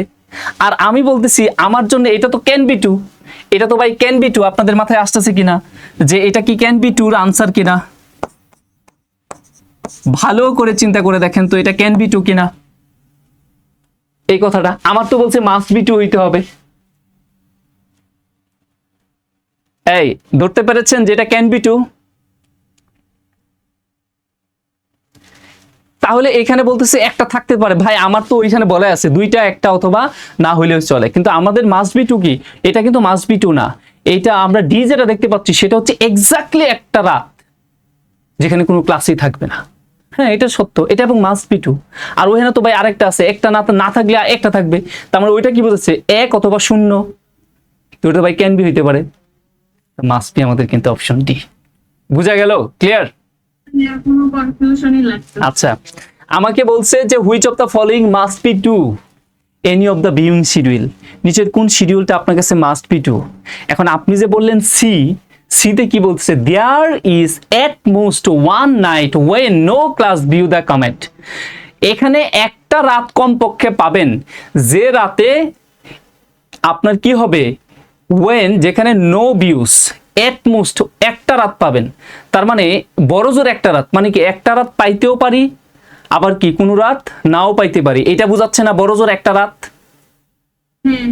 তো কিন্তু আমার কি এটা যে একটা রাত পাবেন যে রাতে আপনার কেউ থাকবে না, আবার এমন একটা রাত পাবেনই না, মানে এটা কি, মানে কোনো রাতেই পাবেন না যেখানে নো ক্লাস হবে। কিন্তু আমার তো ডি বলতেছে exactly one night when no class, exactly একটা রাতেই আপনি পাবেন, একের অধিক পাবেন না, একটা রাতেই পাবেন যে রাতটাতে আপনার কোনো ক্লাসে কি ওই কমেট দেখবে না। তার মানে আমার মাস্ট বি কিন্তু অপশন ডিটাই অ্যান্সার। আচ্ছা, এবার আমরা আপনাদের ক্রিটিক্যাল রিজনিং এর কিছু কোশ্চেন নিয়ে কথা বলি। আমরা দুইটা পাজল দেখাইলাম, একটা শিডিউল, একটা ছিল আপনার সিকোয়েন্স পাজল, আর একটা ছিল গ্রুপ পাজল। আমাদের আরো ম্যাপ পাজল বাকি আছে, আমাদের লিঙ্কিং পাজল বাকি আছে, এরকম আরো কয়েক ক্যাটাগরির পাজল বাকি আছে। তো এইবার ক্রিটিক্যাল রিজনিংটাও কিন্তু আপনাদের জন্য খুবই ইম্পর্টেন্ট। আমাদের বিভিন্ন ব্যাংকের পরীক্ষায় সবচেয়ে বেশি যেটা দেখছি প্রাইভেট ব্যাংকগুলোতে, বাংলাদেশ ব্যাংকেও আগের সিলেবাসে ক্রিটিক্যাল রিজনিং থেকে সবচেয়ে বেশি কোশ্চেন আসছে। তো বাংলাদেশ ব্যাংকের সামনে যে পরীক্ষাটা হতে যাচ্ছে সেখানেও কিন্তু এটার সম্ভাবনাটাই অনেক বেশি থাকবে। তো ক্রিটিক্যাল রিজনিং করার আগে ক্রিটিক্যাল রিজনিং এর বেসিক যদি আপনি না জানেন কোনোভাবেই পারবেন না। এবং ক্রিটিক্যাল রিজনিং এমন একটা জিনিস আপনাকে বারবার আপনার মস্তিষ্ক আপনাকে ধোঁকা দেবে। আসেন তাহলে ক্রিটিক্যাল রিজনিং কোয়েশ্চেনগুলো কীরকম স্যার, এইগুলোর প্র্যাকটিস কোথা থেকে করব? আমরা প্র্যাকটিস শিট দেব পিডিএফ আপনাকে প্র্যাকটিস করার জন্য, ওইগুলো নিয়ে টেনশন করতে হবে না। এখন আসেন ক্রিটিক্যাল রিজনিং এর ক্ষেত্রেও একটা প্যাসেজ থাকবে। ওই প্যাসেজটাকে সরাসরি প্যাসেজ না বলে আমরা যদি এমন করে বলি যে একটা আর্গুমেন্ট থাকবে। ওই আর্গুমেন্টটা কিভাবে রেডি হবে? ওই আর্গুমেন্টের মধ্যে এক বা একাধিক প্রিমিস থাকবে, এক বা একাধিক প্রিমিস থাকতে পারে, তবে মাস্ট বি কনক্লুশন থাকবে, কনক্লুশন থাকবে হচ্ছে একটা। তাহলে একটা আর্গুমেন্টে কি কি থাকবে? এক বা একাধিক প্রিমিস বা প্রিমাইস, যে যেটাই বলেন না কেন। প্রিমিস মানে কি, সহজ কথা প্রাঙ্গণ, মানে আপনি যে একটা আর্গুমেন্ট করবেন তার একটা প্রাঙ্গণ থাকবে, সেটা এক অথবা একাধিক প্রাঙ্গণ থাকবে। আর ওই আর্গুমেন্টের মাস্ট বি একটা কনক্লুশন থাকবে, একের অধিক কোনো কনক্লুশন থাকবে না। এখন ওই কনক্লুশনের উপর ভিত্তি করে আপনার ওই প্রিমিসটা কতটা ভ্যালিড সেইটা প্রমাণ করতে হবে। বিষয়টা কেমন? এই আর্গুমেন্ট কিন্তু আমাদের দুই ধরনের আর্গুমেন্ট হইতে পারে, একটা হচ্ছে ডিডাকটিভ আর্গুমেন্ট আর একটা হচ্ছে ইনডিডাকটিভ আর্গুমেন্ট। বিষয়টা কেমন? আমরা একটা হচ্ছে কি বলছি, ডিডাকটিভ আর্গুমেন্ট।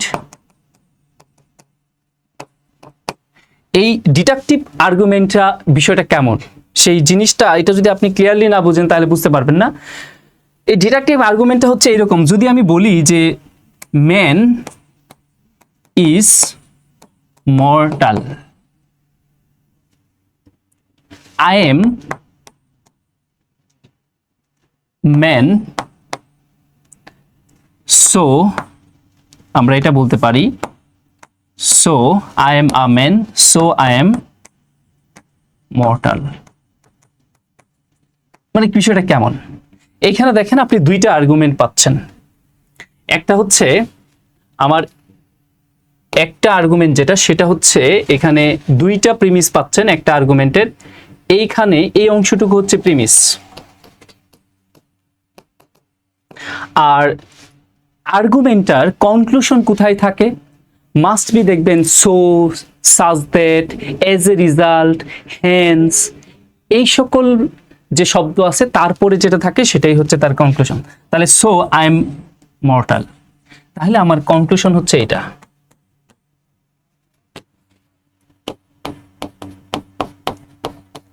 এখন এই কনক্লুশনের উপর ভিত্তি করে আমার ওই প্রিমিস যেটা আছে সেটা কতটা ভ্যালিড, যৌক্তিক, সেটা প্রমাণ করতে হবে।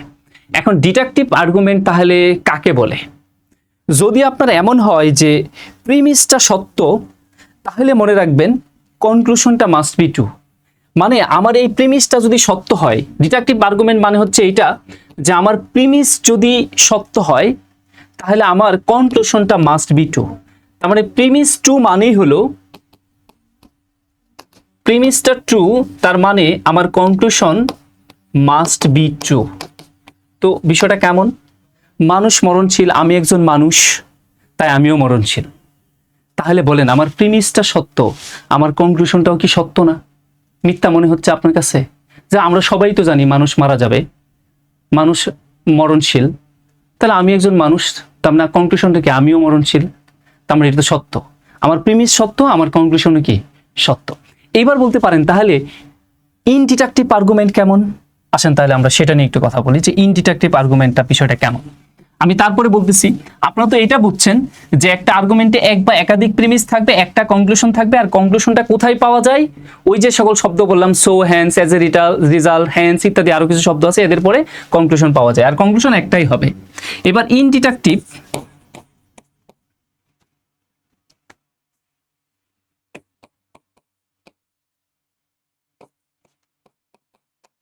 আর্গুমেন্টটা কেমন?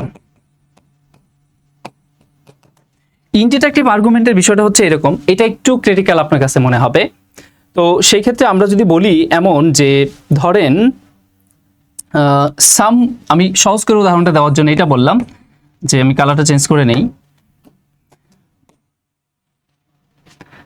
সাম কার্স ধরেন ব্ল্যাক অথবা হোয়াইট, যে যেটাই বলেন না কেন। ধরেন যে আপনার কিছু কার আপনার এখানে হোয়াইট, তো বললেন যে mister Rana has car, so এবার আমি বিষয়টা এরকম যে আমি বললাম যে কিছু কার হচ্ছে এখানে কি সাদা, তো ধরেন যে রানার একটা কার আছে, এখন ওই কারটা কেমন, ওই কারটা আমি বলে দিলাম যে তার একটা কার আছে, তো সেই কারটা ইজ হোয়াইট। চিন্তা করেন, তার মানে সাম কার হোয়াইট, রানা হ্যাজ এ কার, তাই রানার কারটাও কি হোয়াইট বা সাদা। এইটা আপনার কাছে, আমরা এটা বললাম যে দা কার ইজ হোয়াইট, এইটা আপনার কাছে কি মনে হচ্ছে? এই যে আমাদের আর্গুমেন্টের প্রিমিস হচ্ছে এই দুইটা, এই প্রিমিসটা কি আপনার কাছে সত্য মনে হচ্ছে? চিন্তা করে দেখেন তো, মানে আপনার কাছে কি মনে হচ্ছে যে কিছু কার হচ্ছে সাদা, তাই রানার একটা কার আছে, তাই রানার কারটাও সাদা। আচ্ছা, এটা কেমন মনে হলো?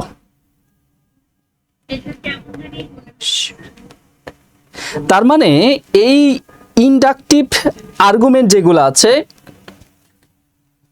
আপনি আপনার কনক্লুশন দেখে আপনি নিশ্চিত হতে পারবেন না।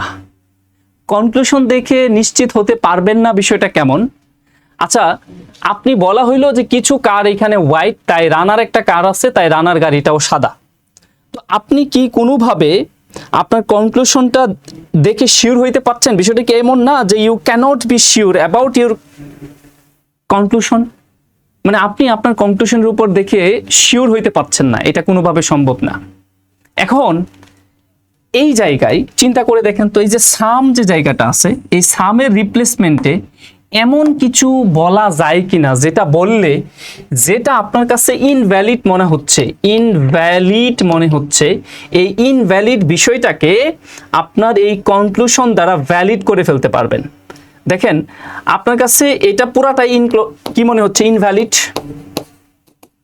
তাহলে এমন একটা কিছু বলা যায় কিনা যেটা বললে এটাকে আমরা ভ্যালিড করতে পারি? ওইটা আবার কোথায় বলা থাকবে? নিচে 5টা অপশন থাকবে।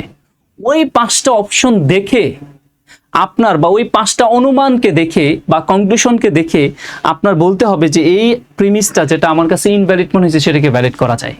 বলেন তো, সামের জায়গায় এমন কোনো ওয়ার্ড বসায়া নিচে 5টা কন্ডিশন দিলে তার কোনো একটা কন্ডিশনে এমন কি ওয়ার্ড থাকলে যেটা বলা সম্ভব, যেখানে আপনার কাছে মনে হচ্ছে এই প্রিমিসগুলো সবই মিথ্যা মনে হচ্ছে কনক্লুশন থেকে, সেটাকে সত্য করে ফেলা যাবে? ইয়েস। এই সামের রিপ্লেসমেন্টে যদি আমি অল কথাটা বলি, অথবা আরো কি বলা যেতে পারে, এভরি বলা যেতে পারে না? যদি এইখানে আমি সাম না বলে বলতাম যে all cars white, Rana has a car, অতএব রানার কারটাও কি হোয়াইট। দেখেন বলা যায় না? কিংবা আমরা যদি এখানে আরো চেঞ্জ করে এভাবে বলি যে সকল কারই হচ্ছে আপনার, ধরেন যে ব্লু অথবা রেড, তাই রানার একটা কার আছে, তাই রানার কারটাও রেড। এখন যদি আমার অপশনে আপনি ওইটা দেখবেন যে অপশনে বলা আছে অল কার, সকল কারই কি রেড, তাহলে রানা যদি একটা কার ক্রয় করে তাহলে তার কারটাও কি রেড হবে না? দেখেন তো আপনার কাছে অদ্ভুত মনে হওয়া বিষয়টাকে এখন কি সঠিক মনে হচ্ছে কিনা? হ্যাঁ, এই রকম করে এবার কি একটু স্বাভাবিক মনে হচ্ছে না? এখন এই বিষয়টাকে যদি আমি কিছু এবার উদাহরণের মাধ্যমে দেখাই তাহলে এই বিষয়টা ক্লিয়ার হবে। এবং এইখান থেকে আপনার কি কি প্রশ্ন থাকতে পারে, কনক্লুশনের প্রশ্ন থাকতে পারে, ইনফারেটের প্রশ্ন থাকতে পারে, অ্যাসাম্পশনের প্রশ্ন থাকতে পারে, উইকনেস করার প্রশ্ন থাকতে পারে, স্ট্যান্ডেন করার প্রশ্ন থাকতে পারে, আর একটা থাকতে পারে হচ্ছে প্যারাডক্স টাইপের কোয়েশ্চেন। এগুলো সবই আমরা দেখাবো। তো আজকে আমরা তো সব দেখাবো না, ধরুন আমরা প্রথমে একটা কোয়েশ্চেন দেখি, যেটা বললাম আর কি সেটার মতোই। দেখেন এখানে কি বলা হচ্ছে, খুব মজা পাবেন কিন্তু এইগুলো, আমি সিরিয়াসলি বলতেছি, এতক্ষণ যে মজা না পান না এইগুলো পড়ে খুব মজা পাবেন। এবং আমি কিছু টিপস বলবো যেটা দেখলে আসলে আপনার কাছে এটা স্বাভাবিক মনে হবে। সাকিব ইজ টেলার দেন সজীব। আচ্ছা এটার থেকে আমি একটু সহজে আসি। 26-এ দেখেন কি বলছে, Faruk must be a footballer, football player. বলে দেওয়া হচ্ছে যে ফারুক অবশ্যই একজন কি football player. He is wearing a football jersey, সে ফুটবল জার্সি পরে আছে, তাই আপনি বললেন সে মাস্ট বি একজন কি football player. The conclusion above, উপরের যে কনক্লুশনটা আছে এইটা ইজ ভ্যালিড, এটা বৈধ হবে only if it is true that, নিচের কোন অপশনটা সঠিক হইলে উপরের কনক্লুশনটা বৈধ হবে। আপনি চিন্তা করে দেখেন, আমার ওই যে গাড়ির কথার মতো, যে কিছু গাড়ি লাল তাই রানার গাড়ি আছে, তাই রানার গাড়িটাও লাল। এখন কি টাইপের কথা হইলে অপশনে ওই ইনভ্যালিড কনক্লুশনটাকে ভ্যালিড করা যাবে? তো আপনি ভাই যে কোনো মানুষের গায়ে জার্সি দেখলে সেই মানুষই কি আপনার কাছে মনে হবে যে ফুটবল প্লেয়ার? আরেকটা কথা বলে রাখি, যে বিষয়টা আপনার কাছে মনে হবে, যে অপশনটা আপনার কাছে মনে হবে প্রথমে আনসার, মনে রাখেন ক্রিটিক্যাল রিজনিং ক্ষেত্রে সেটাকে সবার আগে বাদ দিতে হবে। আপনি আগের কোয়েশ্চেনটা দেখেন তো, যদি আমি যে অপশনে বলা থাকতো যে অল কার্স আর রেড, তখন আপনাদের কাছে এইটাই কিন্তু মনে হইতে পারতো কি সকল কার্ডই কি রেড হয় নাকি, এটা সবার আগে বাদ দিতেন, আপনার কাছে এমন মনে হইতো। ক্রিটিক্যাল রিজনিং এর ক্ষেত্রে একটা জিনিস মাথায় রাখবেন, সবচেয়ে বেশি ঝামেলা যেটা হবে ভ্যালিড এবং ভ্যালিড, ইনভ্যালিড এবং ভ্যালিড এই দুইটার মধ্যে। আরেকটা বিষয় একটা ঝামেলা হবে, সবকিছুকে জেনারেলাইজ করা যাবে না, মানে সবাই যেভাবে চিন্তা করে আপনি সেভাবে যদি চিন্তা করেন তাহলে জীবনে এইসব আনসার করতে পারবেন না। এই জন্য বলছি খুবই যৌক্তিক হইতে হবে এই জিনিসগুলোকে। তা আমি এইগুলা টিক্সগুলো লিখে দিব, যে কথাগুলো বললাম এগুলো আরো সবকিছু লিখে দেবো ক্লাসগুলোতে। বলেন কার কি আনসার মনে হচ্ছে? অপশন ই, তাই না? আচ্ছা এটা কি আগে থেকে জানার কারণে বলছেন, না ওই যে সাম কারের জায়গায় অল কার থাকলে যেমন সত্য হয়ে যায়, এখানেও কি বিষয়টা তাই ওইটার সাথে রিলেট করে বলছেন কিনা?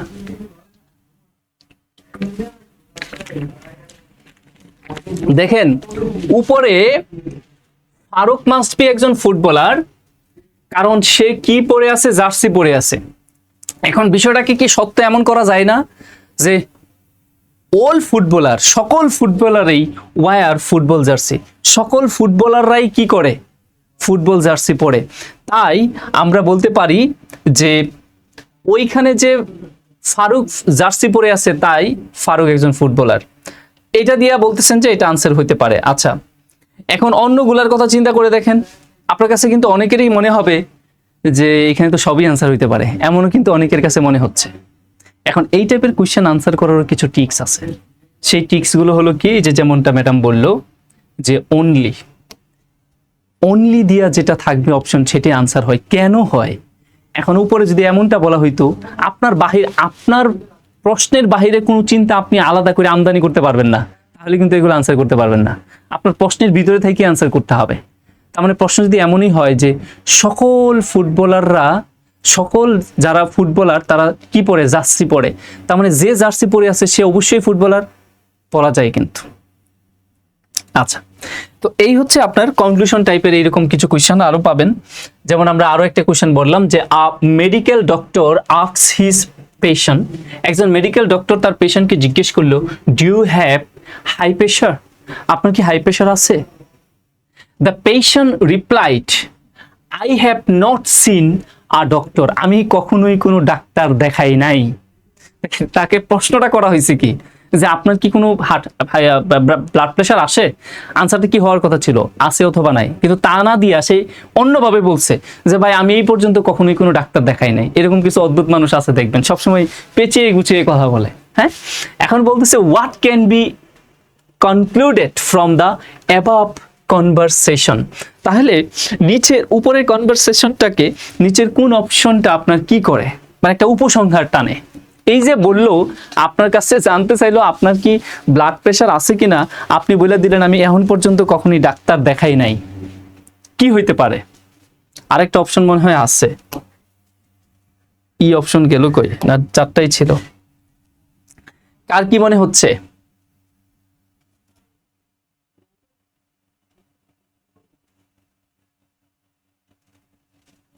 কি হতে পারে বলেন তো?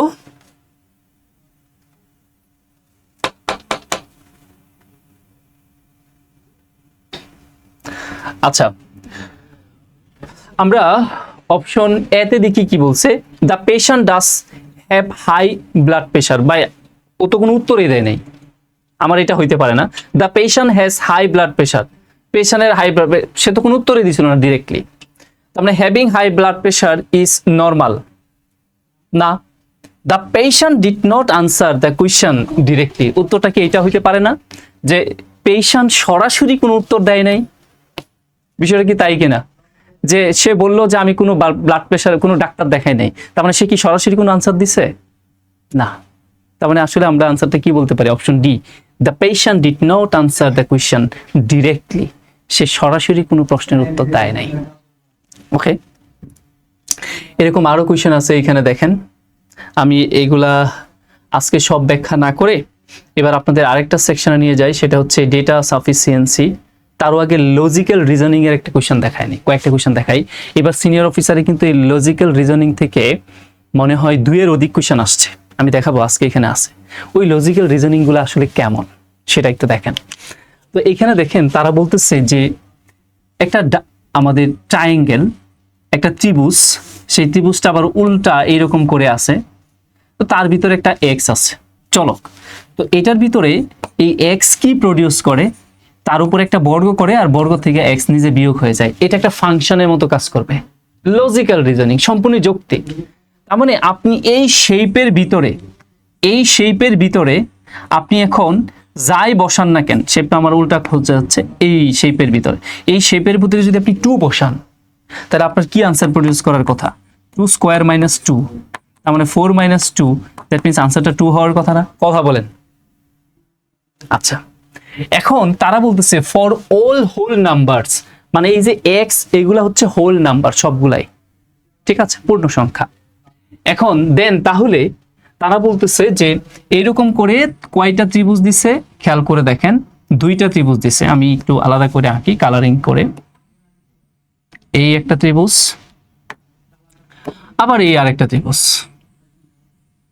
এইবার মিডিলে আইসা তারা একটা লেটার কি দিছে, সংখ্যা দিছে, সেটা কত? 3। এখন এটা সমান কি হবে? তো আপনার এটার ক্যালকুলেশনের ওয়েটা কি হইতে পারে? খুবই উইয়ার্ড মনে হচ্ছে যে এইগুলো আমরা কিভাবে সলভ করব। আপনি একটু চিন্তা করেন, আপনি যে কাজটা করবেন সেটা হচ্ছে আগে ভিতরে ত্রিভুজের কাজ করেন, বাইরের ত্রিভুজটা আগে বাদ দেন আপাতত। তো ভিতরে যে ট্রায়াঙ্গেলটা দেখতে পাচ্ছি সে আসলে কি রিপ্রেজেন্ট করতেছে? আপনার কন্ডিশন অনুযায়ী 3 কে বর্গ করব, তার থেকে 3 বিয়োগ করব। বিষয়টা কি তাই বোঝাচ্ছে না? আচ্ছা, এবার এটাকে ক্যালকুলেশন করলে রেজাল্টটা কত আসে ভাই?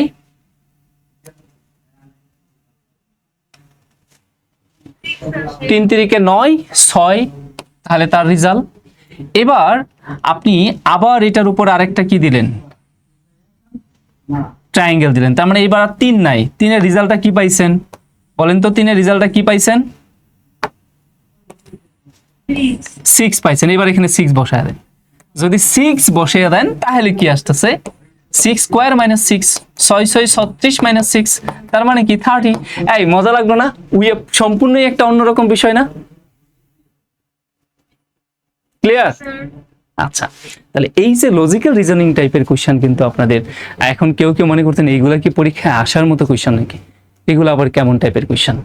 এবার যারা এটা মনে করছেন তারা এবার দেখেন পরীক্ষায় আসা কোয়েশ্চেন, যে এইবার সিনিয়র অফিসারের পরীক্ষায় আসা কোয়েশ্চেন কয়টা, 3টা কোয়েশ্চেন আসছে, একটা না 3টা কোয়েশ্চেন আসছে। আরো অনেকগুলো আছে রিজন, এগুলো আমরা মূল ক্লাসে দেখাবো। এখানে তারা বলছে দেখেন একটা আবৃত diamond shape n denotes the number obtained when n is rounded to nearest tenth, মানে তারা বলছে এই ডায়াগ্রামটার পাশে n আছে, সে আসলে কি বোঝায়, আপনার দশমিক সংখ্যা একদম নিয়ারেস্ট কাছাকাছি মানটাকে নিয়ে আসতে হবে এমন রিপ্রেজেন্ট করতেছে। এটা আবার তারা বলেও দিছে এক্সাম্পল হিসাবে। এখানে দেখেন একটা আপনার আবৃত ডায়মন্ড শেপ আছে, আর সেই শেপটা কি মিন করতেছে, 4.31 থাকা মানে তার অ্যাপ্রক্সিমেট ভ্যালু বলতেছে 4.3, মানে এই পর্যন্ত রাখলো। আবার পরে আরেকটা জিনিস বলতেছে যে 0.089, এইটার অ্যাপ্রক্সিমেট ভ্যালু, পরের এই ডায়মন্ডটা বলতেছে যে এইটার অ্যাপ্রক্সিমেট ভ্যালুটা একদম 1 এর কাছাকাছি, মনে হচ্ছে না এটা অ্যাপ্রক্সিমেট ভ্যালুটা একদম 1 এর কাছাকাছিই না, মানে তারা বললো যে 0.1। তো তাহলে যদি তাই হয় তাহলে এইবার যে ডায়মন্ড শেপটা একদম আবৃত করা, তার পাশে লেখা আছে 1.135, তাহলে এইটার অ্যাপ্রক্সিমেট ভ্যালুটা কি হওয়া উচিত বলেন তো, কি হওয়া উচিত, আপনারাই বলেন কি হওয়া উচিত? তার মানে 1.1 এমন কিছু হওয়া উচিত না? ইয়েস, অপশনে। এখন বলেন এইগুলা নিয়ে কোনো প্রকার আলাদা টেনশন করা লাগে না, কিন্তু এইগুলা যদি আপনি আগের থেকে অভ্যাস না থাকে, প্র্যাকটিসে না থাকেন, না বুঝেন যে এইগুলো আসলে কি মিনিং করতেছে, তাহলে তো আপনার জন্য অনেক কঠিন। এগুলো পরীক্ষা হলে বুঝবেনই না কি মানে বোঝাচ্ছে। আচ্ছা, কি সবাই কি ক্লিয়ার হয়েছেন? আচ্ছা, বুঝলাম না স্যার, কোন বিষয়টা বুঝলেন না? হ্যাঁ, এখন সমস্যা নাই, না বুঝতেছেন, সামনে তো আপনার মূল ক্লাসে পাবেন, এগুলো আরো সময় নিয়ে আস্তে আস্তে করে বুঝাবো। এবার দেখেন আরেকটা কোশ্চেন বলতেছে যে এখানে ইফ যদি y একটা সিম্বল বলতেছে এরকম y সিম্বল x, এটা কি প্রডিউস করে, y এর উপরে 2x নিয়ে আসে, এরকম প্রডিউস করতেছে।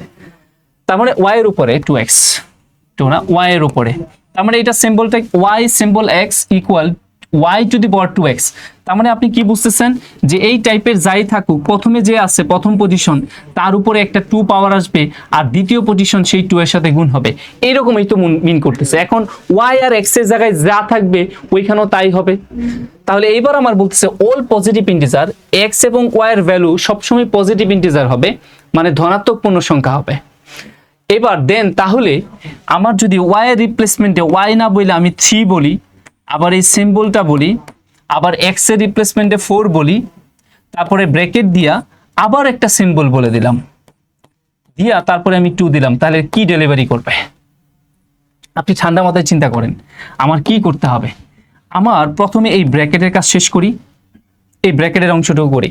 আমি যদি আলাদা করে এই ব্র্যাকেটের অংশটুকু চিন্তা করি, তাহলে 3 সিম্বল এখানে আছে 4, তাহলে তার ভ্যালু কি হওয়া উচিত, এই ফাংশনের মতো y symbol x y to the power 2x, তাহলে y মানে এখানে কি 3 না, তার মানে আমার কি হবে 3, তার উপরে কি আসবে একটা পাওয়ার 2 এসে x এর মান, এই x এর পজিশনে কি আছে 4, তাহলে এখানে কি 4, তার মানে 3 টু দি পাওয়ার 4 দুগুণে 8। বিষয়টা কি তাই না? সবাই কি ক্লিয়ার?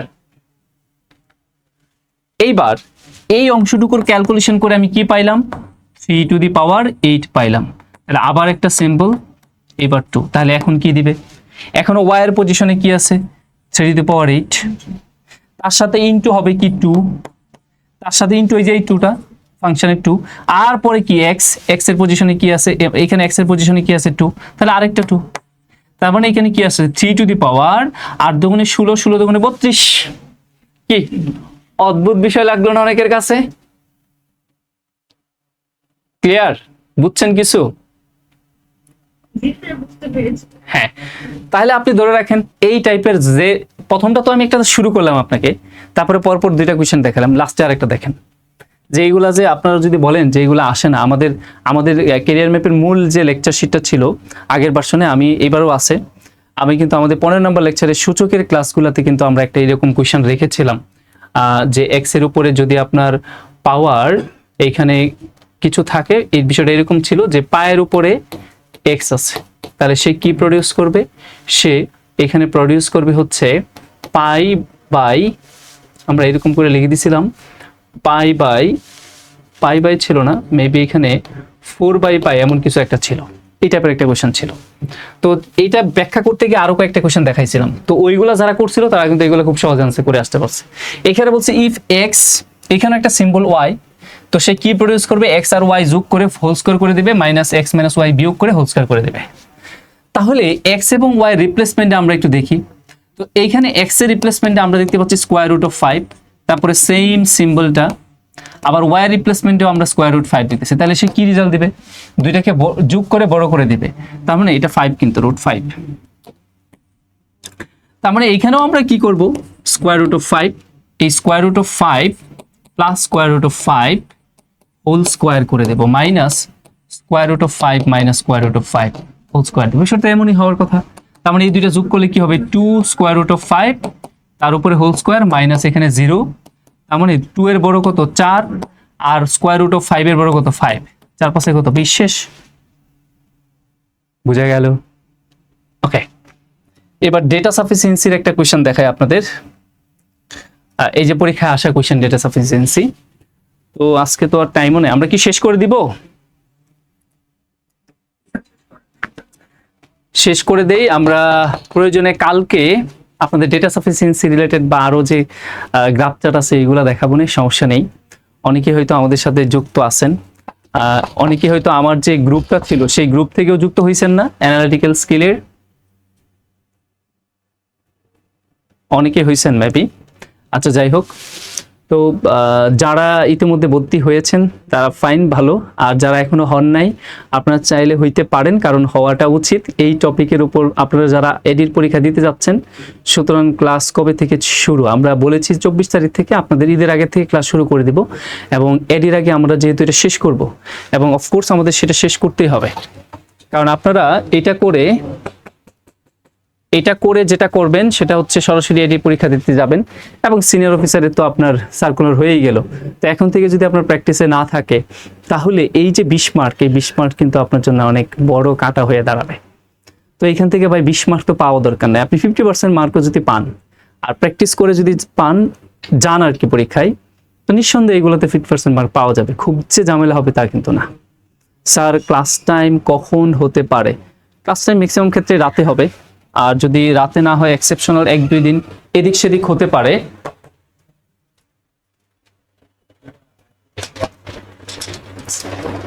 কেউই নাই, খাইতেছেন? তাহলে যেটা বলছিলাম যে রাতে ম্যাক্সিমাম ক্ষেত্রে হবে। আর কারো কোনো কোয়েশ্চেন আছে? স্যার কয়টা ক্লাস হবে?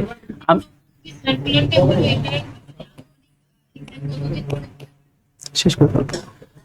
এখানে 20 ঘন্টার উপরে ক্লাস হবে। 20 ঘন্টার উপরে ক্লাস বলতে কি বুঝতেছেন? প্রয়োজনে আমি আরো ক্লাস নেব। তাহলে আপনার এইখানে আমরা যদি 2 ঘন্টা করে বলি একটা ক্লাস, তাহলে 10টা ক্লাস। আর যদি 1 ঘন্টা করে বলি তাহলে 20টা ক্লাস। এখন যদি আপনাদের এই ক্লাসগুলোতেও যে কয়টা ক্লাস বললাম, এই 20টা ক্লাসেও যদি না হয়, আমরা আরো ক্লাস বাড়ায় নিব। যে যে জায়গায় প্রয়োজন সেই জায়গায় আমরা ক্লাস বাড়াবো। ওই ক্লাস নিয়ে আপনারা টেনশন করেন না, ঠিক আছে? আর কার কি কোয়েশ্চেন আছে একটু দেখি।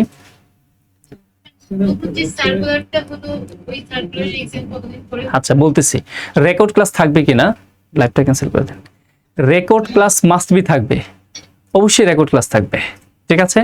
আর এখন যে সার্কুলার হচ্ছে, এই যে সার্কুলার হলো, এইটা ধরেন সিনিয়র অফিসারের বাইবাটা যখন শেষ হয়ে যাবে, ঠিক পরে আপনার আবার পরীক্ষার ডেট চলে আসবে। ধরেন যে আপনি 3 মাস হাতে পাচ্ছেন, আমি বলে রাখলাম যে আজকে থেকে 3 মাস, বড় জোর 4 মাস হাতে পাচ্ছেন, পরীক্ষা হয়ে যাবে। মানে এডির জন্য যে টাইমটা পাচ্ছেন, যেমন বলতেছি জুলাইয়ের ফার্স্ট উইক অথবা লাস্ট উইক পরীক্ষা হয়ে যেতে পারে, তার মানে বড় জোর 3 মাস সময় পাচ্ছেন। তো সার্কুলার পরে বড় জোর 3 মাস সময় পাবেন, এতটুকুই। আর কারো কোনো কোয়েশ্চেন দেখি একটু হোয়াটসঅ্যাপে। স্যার আপনার হচ্ছে ওই ক্লাসগুলো হচ্ছে মানে বেসিক থেকে ব্রেকের জন্য ম্যাথ কোর্স করলে ভালো হয়। বেসিক থেকে ম্যাথ কোর্স আসলে এটা হবে না, এই মুহূর্তে অ্যানালিটিক্যাল নিয়ে থাকবো, কারণ অ্যানালিটিক্যাল নিয়ে খুব সবাই ঝামেলা আছে। তো এটা নিয়ে আগে আমার পার্সোনালি যে কোর্সগুলো, তার মধ্যে অ্যানালিটিক্যালটা আপনাদের সহ এখানে নিয়ে আসলাম, যাতে করে এইভাবে ক্লাসটা পান। আর ওই বেসিক ক্লাস দেখি আমাদের স্যারের সাথে, জসিম স্যারের সাথে কথা বলে যে বেসিকের জন্য কোনো আলাদা কোর্স করা যায় কিনা, যদি সুযোগ হয় তাহলে করাবো অবশ্যই। আমাদের কোর্স তাহলে 1 মাসেই একটা step পরে যখন অফলাইনে ক্লাসগুলো করি তখন আপনাদের থেকে ক্লাস করতে পারি, তখন দেখতে আমার ভালো লাগে আর কি। আচ্ছা কারণ হচ্ছে এই ট্রাকগুলো আমি মাঠে দিতে পারি না ক্লাসে, অনেক সময় দেখা যায় আমাদের 4 ঘন্টা ক্লাস দিয়ে দেয়, হুম, এটা কষ্ট হয় আমাদের জন্য একটা আর কি। আচ্ছা আচ্ছা, বুঝতে পেরেছি। আমাদের কোর্স তাহলে 1 মাসের মধ্যেই কমপ্লিট হতে পারে, সম্ভাবনা আছে। 1 মাস এর মধ্যেই শেষ করার সম্ভাবনা, মানে 1 মাসের মধ্যেই শেষ করে দিব যে করেই হোক। তেমন একটু ক্লাসের প্রেশার যাবে, তখন এটা আবার রেকর্ডিং থাকবে, আপনি আপনার মতো করে আস্তে আস্তে দেখতে পারবেন। আর যদি মনে করেন যে এডির পরীক্ষা আরেকটু লেন্দি হচ্ছে, তাহলে আরেকটু সময় পাবেন, ঠিক আছে। আর স্যার এইগুলো প্র্যাকটিসের যে পিডিএফ এটা কি ঈদের পরে দেওয়া হবে নাকি আগে? এটা মূলত আমি যেদিন যে ক্লাস নেব সেদিন সেই শিটটাই প্র্যাকটিসের জন্য দিব, তবে প্রয়োজনে একসাথে করেও দিয়ে দিতে পারি, সমস্যা নেই। তবে যেদিন যে ক্লাস নেব সেদিন সেটা দেওয়ার চিন্তা আছে। আদারওয়াইজ আমি সকল পাজল আর ক্রিটিক্যাল রিজনিং একসাথে একটা দিয়ে দিতে পারি, সমস্যা নেই। আপনাদের কোন বই প্রকল্প ভালো হবে? বাজারে ভাই কোনো বই এগুলার নাই, তো যাও আছে এগুলো আপনাদের বুঝতে খুব কষ্ট হবে, সিরিয়াসলি বলতেছি। আপনি কিনা দেখেন বাজারে যে বই, বাজারে অলরেডি বই চলে আসছে কয়েকটা। ভর্তি হয়েছি স্যার, আজকে ক্লাসটা করে ভালো লাগলো, ধন্যবাদ স্যার। হ্যাঁ, অসংখ্য ধন্যবাদ, আপনাদের পার্টিসিপেশন দেখে আমার খুব ভালো লাগলো। নিশ্চয়ই আরো ইফেক্টিভ ক্লাস হবে ইনশাল্লাহ। তো যেটা বলছিলাম আর কি, যে বই বাজারের কথা যেটা বললেন আর কি, যে বই আছে ম্যাথের বই দেখে বোঝা যায়, কিন্তু অ্যানালিটিক্যাল বই দেখে আপনি আসলে খুব বেশি বুঝবেন না, কারণ এখানে অনেকগুলো হিডেন ট্রিক্স আছে যেগুলো ক্লাস ছাড়া আসলে কোনোভাবেই সম্ভব না, যে যাই বলুক না কেন। আর একটু উপরের দিকে দেখি তো, আচ্ছা তো নিচে নিচে, ক্লাস অনেক মানে ভালো করে আপনি বোঝান, আপনার ক্লাস আমার অনেক ভালো লাগে। থ্যাংক ইউ ভাই। আপনি ব্যাংকের জন্য একটা মানে বেসিক থেকে একটা ম্যাথ কোর্স আনা, আচ্ছা, ব্যাংকের জন্য বেসিক থেকে ম্যাথ কোর্স আনার জন্য অনেকে বলতেছেন, এটা কথাটা অনেকে এটা আপনারা এই যে জসিম স্যারের সাথে একটু হোয়াটসঅ্যাপে একটু কথা বলবেন, হ্যাঁ, উনি যদি পারমিট করে তাহলে আমি এটা আপনাদের জন্য নিয়ে আসতে পারি, সমস্যা নেই স্যার। আপনার বিশেষ করে আমি অনেক ভালো বুঝতে পারি, অন্যজনেরটা আমি এভাবে ভালো বুঝি না। আচ্ছা। তাই অনেক রিকোয়েস্ট, আপনি প্লিজ ব্যাংকের জন্য একটা বেসিক আমার মনে হয় আপনি যদি স্যারকে বলেন তাহলে আরো সহজ হবে। আমি তো চাইলেই পারি, যে কোনো মুহূর্তে পারি, স্যার যদি অ্যালাউ করে তাহলে আরো পারি। অনেকে বলছেন যে স্যারের নাম কি, স্যারের নাম রাসেল রানা লিখে সার্চ দিলে আমার পেজটাও পেয়ে যাবেন, ওইখানেও দেখবেন যে অনেক অ্যানালিটিক্যাল ভিডিও আছে। অনেকে হয়তো আমার পেজ থেকে ম্যাক্সিমাম আসছেন এখানে, তাই না? স্যার আমি তো আপনার ইউটিউবে দেখি। আচ্ছা, আমার ইউটিউব দেখে অনেকে আসছে, আচ্ছা ঠিক আছে, থ্যাংক ইউ। ইউটিউব দেখে অনেকে, হ্যাঁ রেকর্ডিংটা অফ করে দেন। হ্যাঁ, আমি বুঝতে পারছি।